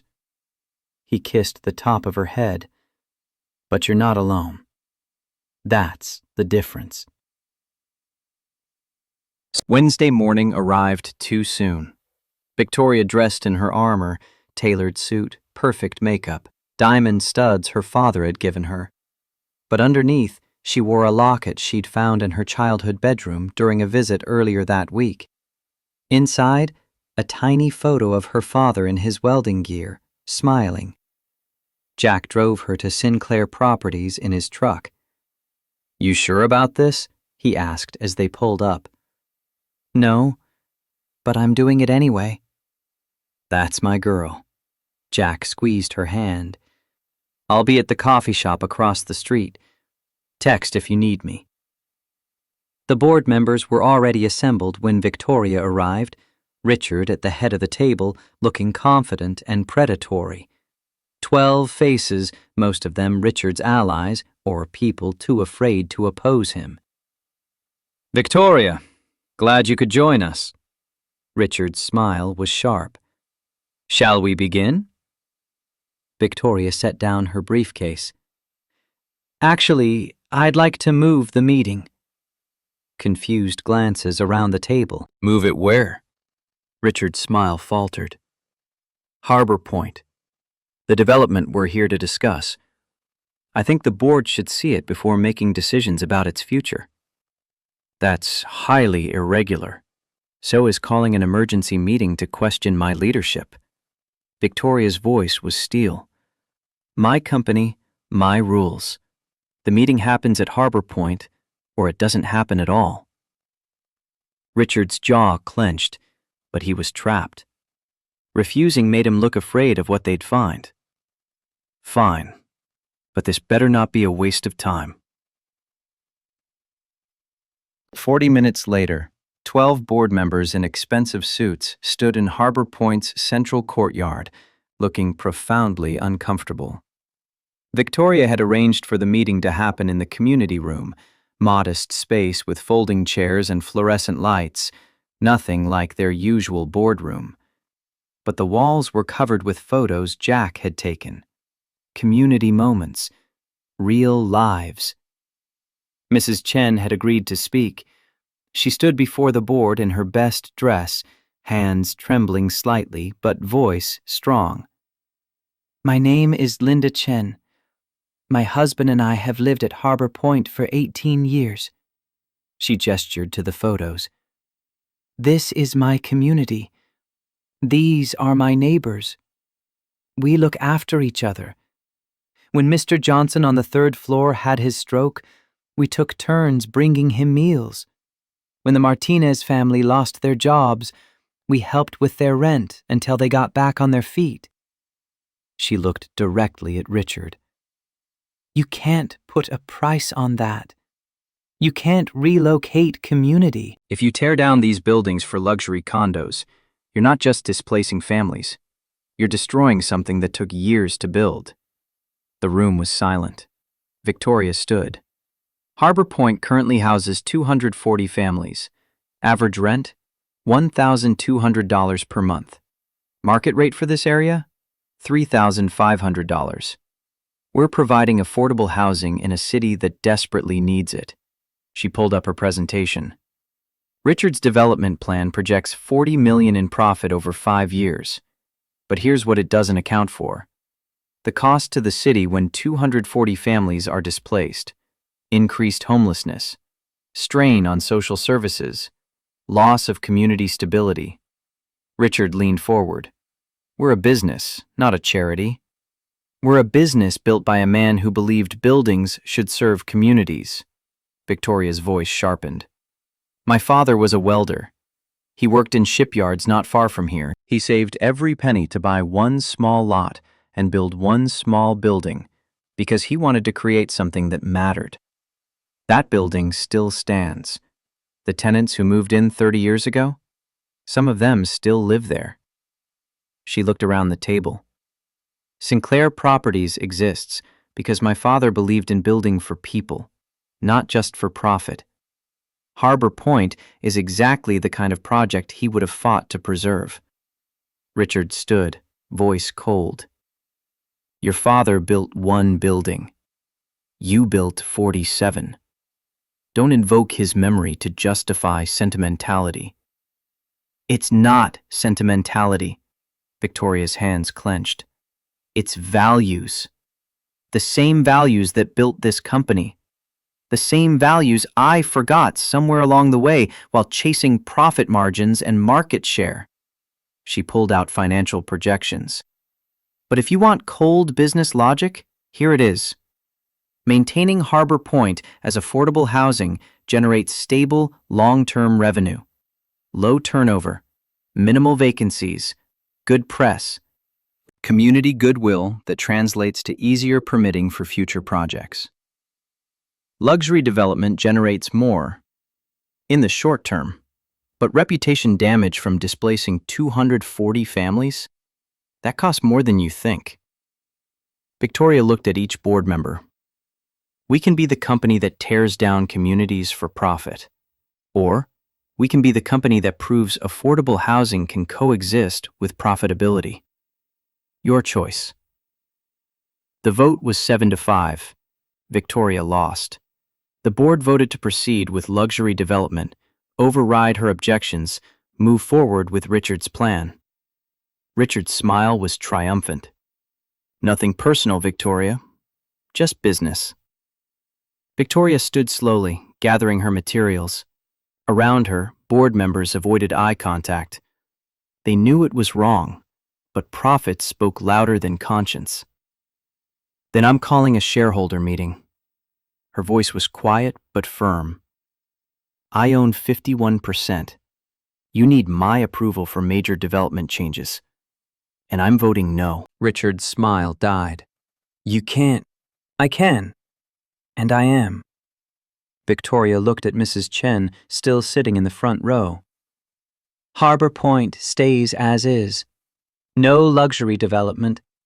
No displacement. She walked out, leaving Richard fuming and board members whispering. Outside, Jack was waiting by his truck. He took one look at her face and pulled her into his arms. Board voted against me. Her voice was muffled against his shoulder. 7-5. But I own 51%. They need my approval. And I said no. She pulled back, meeting his eyes. I chose Mrs. Chen over $40 million. Jack's smile was fierce, proud. Damn right you did. Victoria's phone started buzzing, text after text. Richard, this isn't over. Board members, reconsider. Investors, what's happening? She silenced it, leaning against Jack's truck, suddenly exhausted. What happens now? She asked. Now Richard tries to find another way to remove you. Now you fight to keep control of your own company. Jack's hand found hers. Now it gets harder before it gets better. I'm not sure I can do this. Yes, you can. Jack's voice was certain. Because you're not doing it alone anymore. The backlash came fast and fierce. By Thursday morning, 3 board members had called for Victoria's removal as CEO. Business press ran headlines. Sinclair CEO blocks $40 million development, and Victoria Sinclair, visionary or liability? Richard Hayes moved quickly, building his case. He called another emergency meeting for the following Monday, this time with a clear agenda. Vote of no confidence in Victoria Sinclair's leadership. Victoria sat in her office Friday afternoon, staring at preliminary vote counts her assistant had gathered through careful listening. It was close. Too close. Her phone rang. Jack. How bad? He asked without preamble. 6 votes for removal. 5 against. 1 undecided. Victoria's voice was flat. If I lose Monday, Richard becomes CEO. Harbor Point gets developed. Everything I just fought for disappears. Then we make sure you win. How? I've burned through every favor, every alliance. Richard's been planning this for years. I've been planning for 5 days. Jack was quiet for a moment. What if you went public? Press conference. Tell the city exactly what's happening. Make it about more than just business. That's risky. Everything worth doing is risky. Jack's voice was gentle. But you're not fighting for yourself anymore. You're fighting for Mrs. Chen, for 240 families, for the kind of company your father would be proud of. Victoria closed her eyes, thinking of her father's grave, the promise she'd made to do better. Okay, I'll do it. Not alone, Jack said firmly. We'll do it together. Saturday morning, Victoria called a press conference. Not at Sinclair Properties' gleaming headquarters, but at Harbor Point, in the community courtyard where kids played basketball and Mrs. Chen tended her garden. The media showed up in force, business reporters, local news, even national outlets intrigued by the story of a billionaire CEO choosing community over profit. Victoria stood on the makeshift platform Jack and his crew had built, looking out at cameras and microphones and curious faces. She wore her usual business suit, but the backdrop was pure Oakland, working-class housing, real people living real lives. Jack stood to the side, out of camera range but visible, Emma beside him, holding up her phone to record. Victoria took a breath and began. My name is Victoria Sinclair. I'm CEO of Sinclair Properties, a $2 billion real estate development company.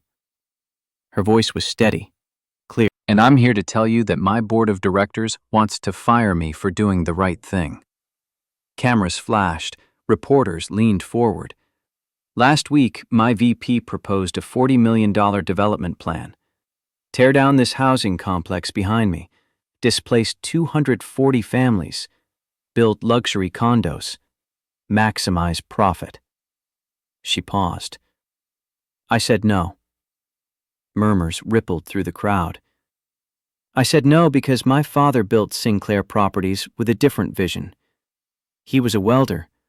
He worked at the Oakland shipyards for 30 years, saving every penny to buy one small lot and build one small building. He believed buildings should serve communities, not just investors. Victoria's voice strengthened. When he died, he left me a company worth $15 million and drowning in debt. Everyone said I should sell, take what I could get, move on. But I didn't. I spent 25 years building Sinclair Properties into something huge. 47 buildings, $2 billion in assets, success by every measure that matters to Wall Street. She looked directly at the cameras. But somewhere along the way, I forgot what my father taught me. I forgot that success isn't about how much you build or how much profit you generate.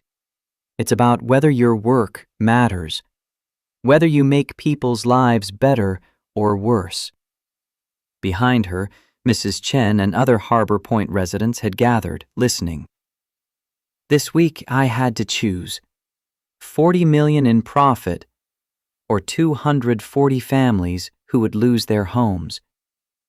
My board voted for profit, 7-5. Victoria's jaw set. I voted for the families. Now my board wants to remove me as CEO. They're calling it a vote of no confidence. They're saying I'm compromised, that I'm making decisions based on emotion instead of business logic. She pulled out her phone, pulled up the photo of her father in his welding gear. They're right. I am compromised. I'm compromised by 25 years of putting profit over people, of caring more about board approval than about doing what's right, of forgetting that my father built this company with his hands because he believed in creating something that mattered. Victoria's voice caught, but she pushed through. But I'm done being compromised that way. If choosing community over profit makes me unfit to lead, then I don't want to lead a company that measures success purely in dollars. She gestured to the buildings behind her. Monday, my board will vote on whether to remove me. If they succeed, this development goes forward. These families get displaced. Sinclair Properties becomes another company that tears down communities for quarterly earnings. But I'm asking you, the city, the media, anyone who believes that businesses should serve communities, to pay attention, to hold us accountable, to remember that every development decision affects real people living real lives. She looked directly at one camera. This is Mrs. Linda Chen. She's 78. Her husband drove buses for 40 years. They've lived at Harbor Point for 18 years. Their grandchildren visit on weekends. Mrs. Chen stepped forward, waving shyly. This is the Martinez family. 4 kids, both parents work 2 jobs. They've lived here 9 years. The kids walk to school 2 blocks away. The Martinez family stood, the children looking nervous and excited to be on camera. These are real people, not statistics, not obstacles to profit. People whose lives will be destroyed if Sinclair Properties chooses money over community. Victoria's voice dropped, intense and personal. My father died 20 years ago. I haven't visited his grave in 10 years because I was ashamed. Ashamed of his lunch pail and his work clothes and his union card. Ashamed that I came from Oakland instead of Pacific Heights. Tears threatened, but she pushed through. But he had nothing to be ashamed of. He built with his hands. He was honest. He mattered to the people around him. He knew that success without values is just expensive emptiness. I forgot that, but Jack Morrison reminded me. She gestured to where Jack stood, deliberately pulling him into the frame. Jack looked startled, uncomfortable, but he didn't back away. Jack's a repairman. He fixes air conditioners. He makes a fraction of what I make. He lives in a house that needs work and drives a truck older than his tools. But he quit a 6-figure engineering job at Lockheed Martin to take care of his dying wife. He worked small jobs with flexible hours so he could be home for his daughter. He knew that time with people you love matters more than career advancement or salary. Victoria looked at Jack, her voice softening. He reminded me what my father knew, that your job is what you do, but your values are who you are. And who you are matters more than what you build. She turned back to the cameras. So Monday, when my board votes, I want you to watch. I want you to know exactly what's at stake. Not just $40 million or my job as CEO. What's at stake is whether Sinclair Properties honors my father's legacy, whether we build for communities or just for profit, whether success means doing good or just doing well. Her voice strengthened to a conclusion. I'm Victoria Sinclair. My father was a welder named James, and I'm finally proud to say that. The crowd erupted. Harbor Point residents applauding, reporters shouting questions, cameras flashing like lightning. But Victoria only saw Jack, pushing through the crowd to reach her. When he got there, he pulled her into his arms, and she held on tight, trembling with adrenaline and fear, and something that felt like freedom. You did it, he whispered against her hair. You really did it. I just destroyed my career. She laughed shakily. Richard's going to bury me Monday. Maybe. But you'll go down fighting for something real. Jack pulled back, framing her face with his calloused hands. I'm proud of you. Your father would be too. Mrs. Chen appeared, tears streaming down her weathered face. Thank you. She gripped Victoria's hands. Thank you for seeing us. Other residents crowded forward, echoing gratitude. Victoria found herself surrounded by people she'd fought for, feeling more successful than any board approval had ever made her feel. The weekend was chaos. Victoria's press conference went viral. #SaveHarborPoint trended on social media. News outlets ran stories about the billionaire CEO choosing community over profit. The response split sharply. Business publications condemned her decision as emotional and financially irresponsible. But community advocates, affordable housing groups, and thousands of ordinary people praised her stand. By Sunday evening, the narrative had shifted. This wasn't just about one development. It was about values, about what kind of city San Francisco wanted to be, about whether businesses had obligations beyond profit margins. Victoria spent Sunday at Jack's house, deliberately away from her phone and the constant buzz of notifications. They made pancakes with Emma, watched old movies, existed in small and precious ways. That evening, sitting on Jack's porch as the sun set over Oakland, Victoria's phone rang. Unknown number, but something made her answer. Ms. Sinclair?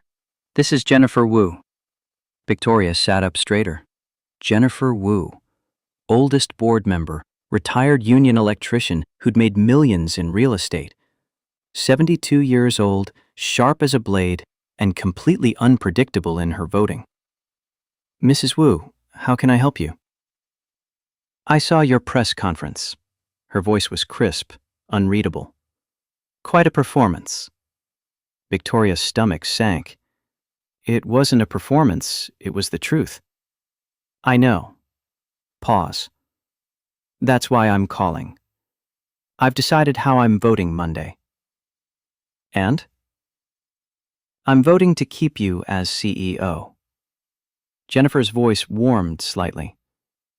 My father was a union electrician, worked his whole life with his hands, built a good life, raised 3 kids, retired with dignity. He taught me that honest work matters, that communities matter, that some things are worth more than profit. Victoria's breath caught. Thank you. Don't thank me yet. My vote makes it 6-6. Tied. And you know what happens with a tied vote? Status quo prevails. I stay as CEO. Exactly. But Richard won't give up.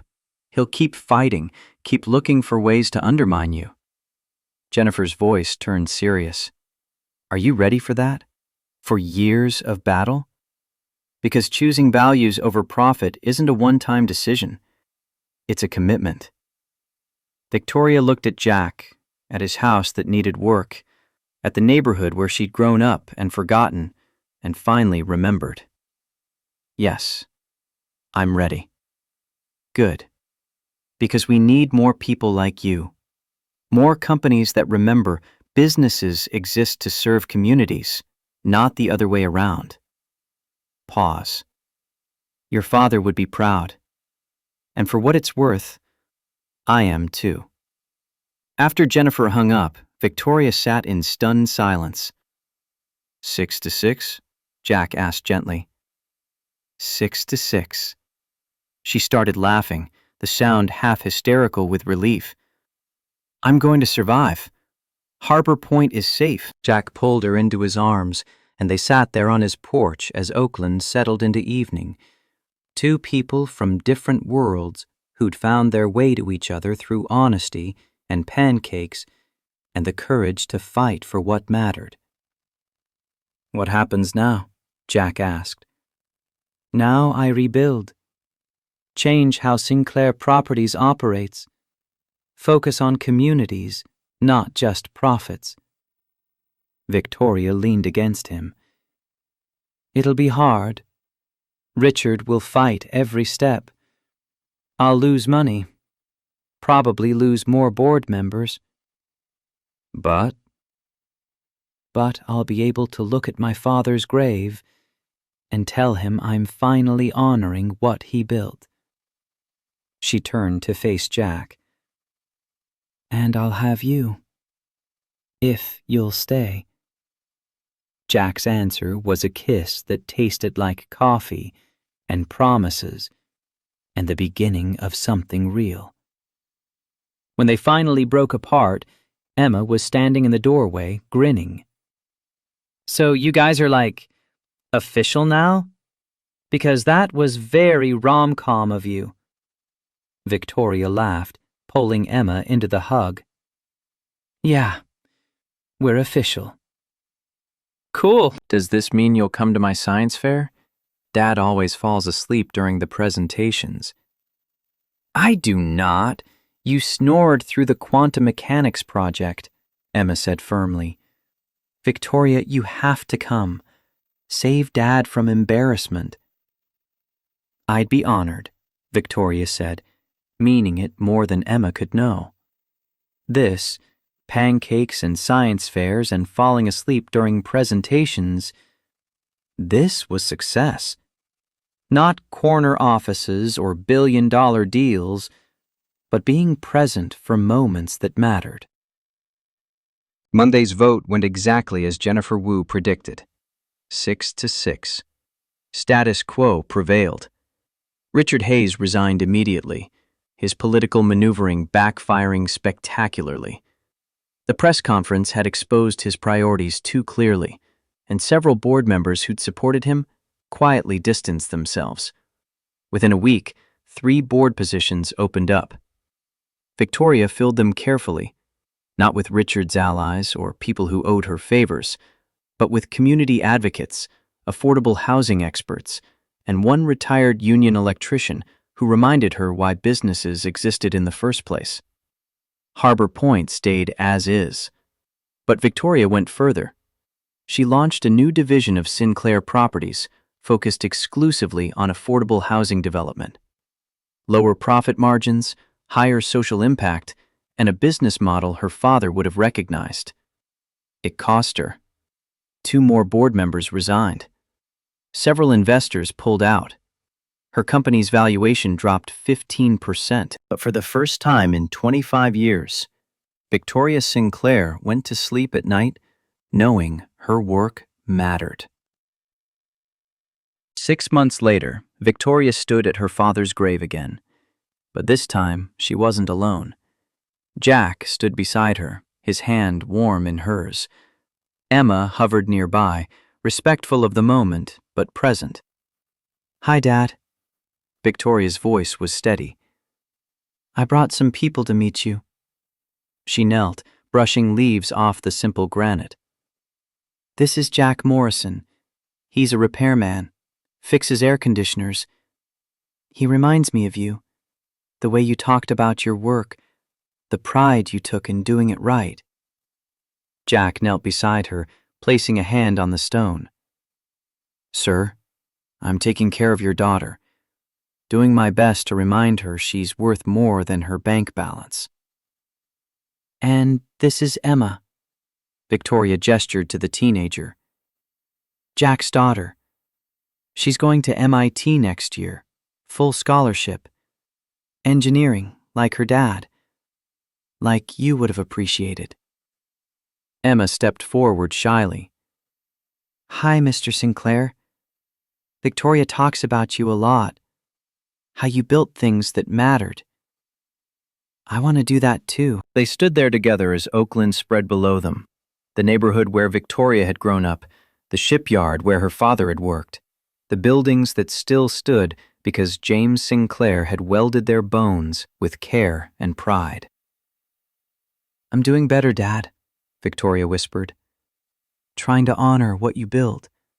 Trying to remember that success isn't about how high you climb, but whether you bring people with you." Wind rustled through the oaks. Victoria could almost hear her father's voice, gruff, warm, proud. Almost feel his calloused hand on her shoulder. "I love you, Dad. And I'm sorry it took me so long to remember what you taught me." They left flowers, simple carnations, her father's favorite, and walked back to Jack's truck hand in hand. "You okay?" Jack asked, starting the engine. "Yeah." Victoria leaned against him, feeling at peace. "I'm home." 1 year later. The wedding took place at Mosswood Park in Oakland, the same park where Jack used to push Emma on the swings, the same park where he'd proposed to Sarah 20 years ago. Not a vineyard estate or luxury hotel, just a community park with folding chairs borrowed from the recreation center, string lights Jack and his crew had hung themselves, and barbecue from the local restaurant Jack had been eating at for 15 years. 60 people attended, Emma and her friends, Jack's HVAC crew and their families, Frank Martinez and his wife, Mrs. Rodriguez, whose heater Jack fixed every winter, Mrs. Chen, and other Harbor Point residents, the old guys from the shipyard who'd known Victoria's father, Victoria's assistant, Sophie, Jennifer Wu, and other board members who'd stood with her, the union representative who'd praised Jack's speech. No press, no society photographers, no one in designer gowns. Frank Martinez officiated, wearing his electrical union shirt, his voice carrying across the small gathering. "By the power vested in me by 40 years of honest work, by watching these two find their way back to what actually matters, I now pronounce you husband and wife." He grinned at Jack. "You can kiss your bride now. And Victoria, welcome back to Oakland. We missed you." The crowd erupted in cheers. Jack kissed Victoria like they were the only 2 people in the world, and somewhere, in whatever place welders and wives go after they leave this earth, James Sinclair smiled. His daughter had finally come home. At the reception, paper plates and plastic forks, beer in coolers, music from Emma's carefully curated playlist, Victoria found herself standing with Mrs. Chen, watching Jack laugh with his crew. "You look happy," Mrs. Chen observed. "I am." Victoria meant it completely. "For the first time in 25 years, I'm actually happy." "Your father would be proud." "I think so too." As the sun set and the string lights came on, Victoria danced with her husband to a song about coming home, about finding peace. Jack held her close, his healing arm, injured in a job site accident 2 months ago but recovering well, wrapped carefully around her waist. "No more pretending," he whispered. Victoria smiled against his shoulder.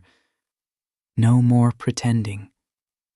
And for the first time since sitting alone at Sophie's wedding, watching life happen to other people, Victoria Sinclair, now Victoria Morrison, felt like she was exactly where she belonged, with exactly who she belonged with, building exactly the life her father would have been proud of.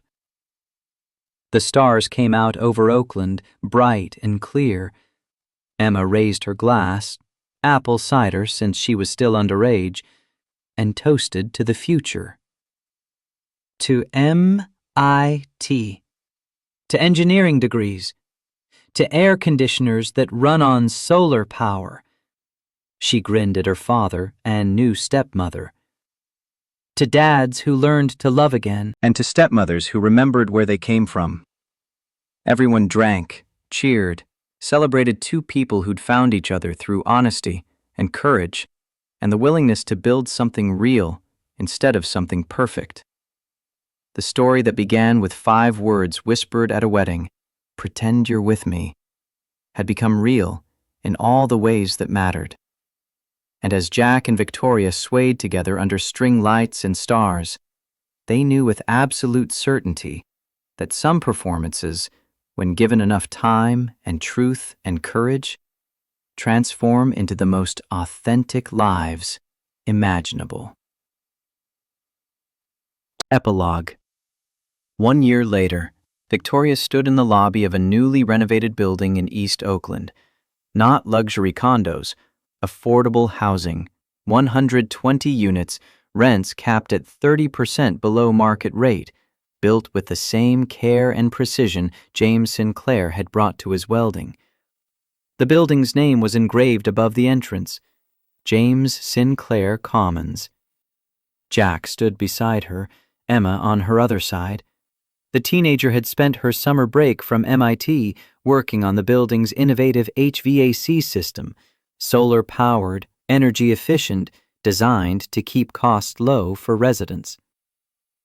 "Your grandfather would have loved this," Victoria told Emma, though she was speaking to the memory of her father, too. "I know." Emma squeezed her hand. "That's why we built it." The first residents moved in that afternoon.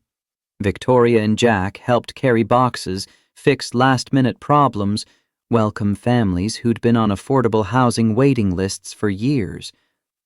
Miss Chen was there too, having chosen to move from Harbor Point to James Sinclair Commons. "Full circle," she said, hugging Victoria. "Your father built his first building for people like me. Now you're doing the same." That evening, exhausted and happy, Victoria and Jack sat on the steps of the new building, watching Oakland settle into twilight. "Sinclair Properties announced record profits last quarter," Victoria said. "Turns out affordable housing done right is actually good business." "Who would have thought?" Jack's tone was dry, teasing. "Not me. A year ago, I would have said it was impossible." Victoria leaned against him. "But you taught me that profit and values aren't opposites, that you can do well and do good." "Your father taught you that. I just reminded you." Victoria pulled out her phone, opened to a photo she'd taken that morning. Emma standing in front of James Sinclair Commons, wearing her MIT sweatshirt and hard hat, grinning with pride. Dad would have loved her, she said quietly. He does. Jack kissed the top of her head. Somewhere, he's watching all this and smiling. Victoria believed that her father saw her now, not as the ashamed daughter who'd run from his legacy, but as the woman who'd found her way back, who'd remembered that buildings were more than steel and concrete, that businesses existed to serve communities, that success meant mattering to people who needed you. They sat there as stars came out, two people from the same world who'd taken different paths and found their way back to what mattered. No pretending, just real, just home.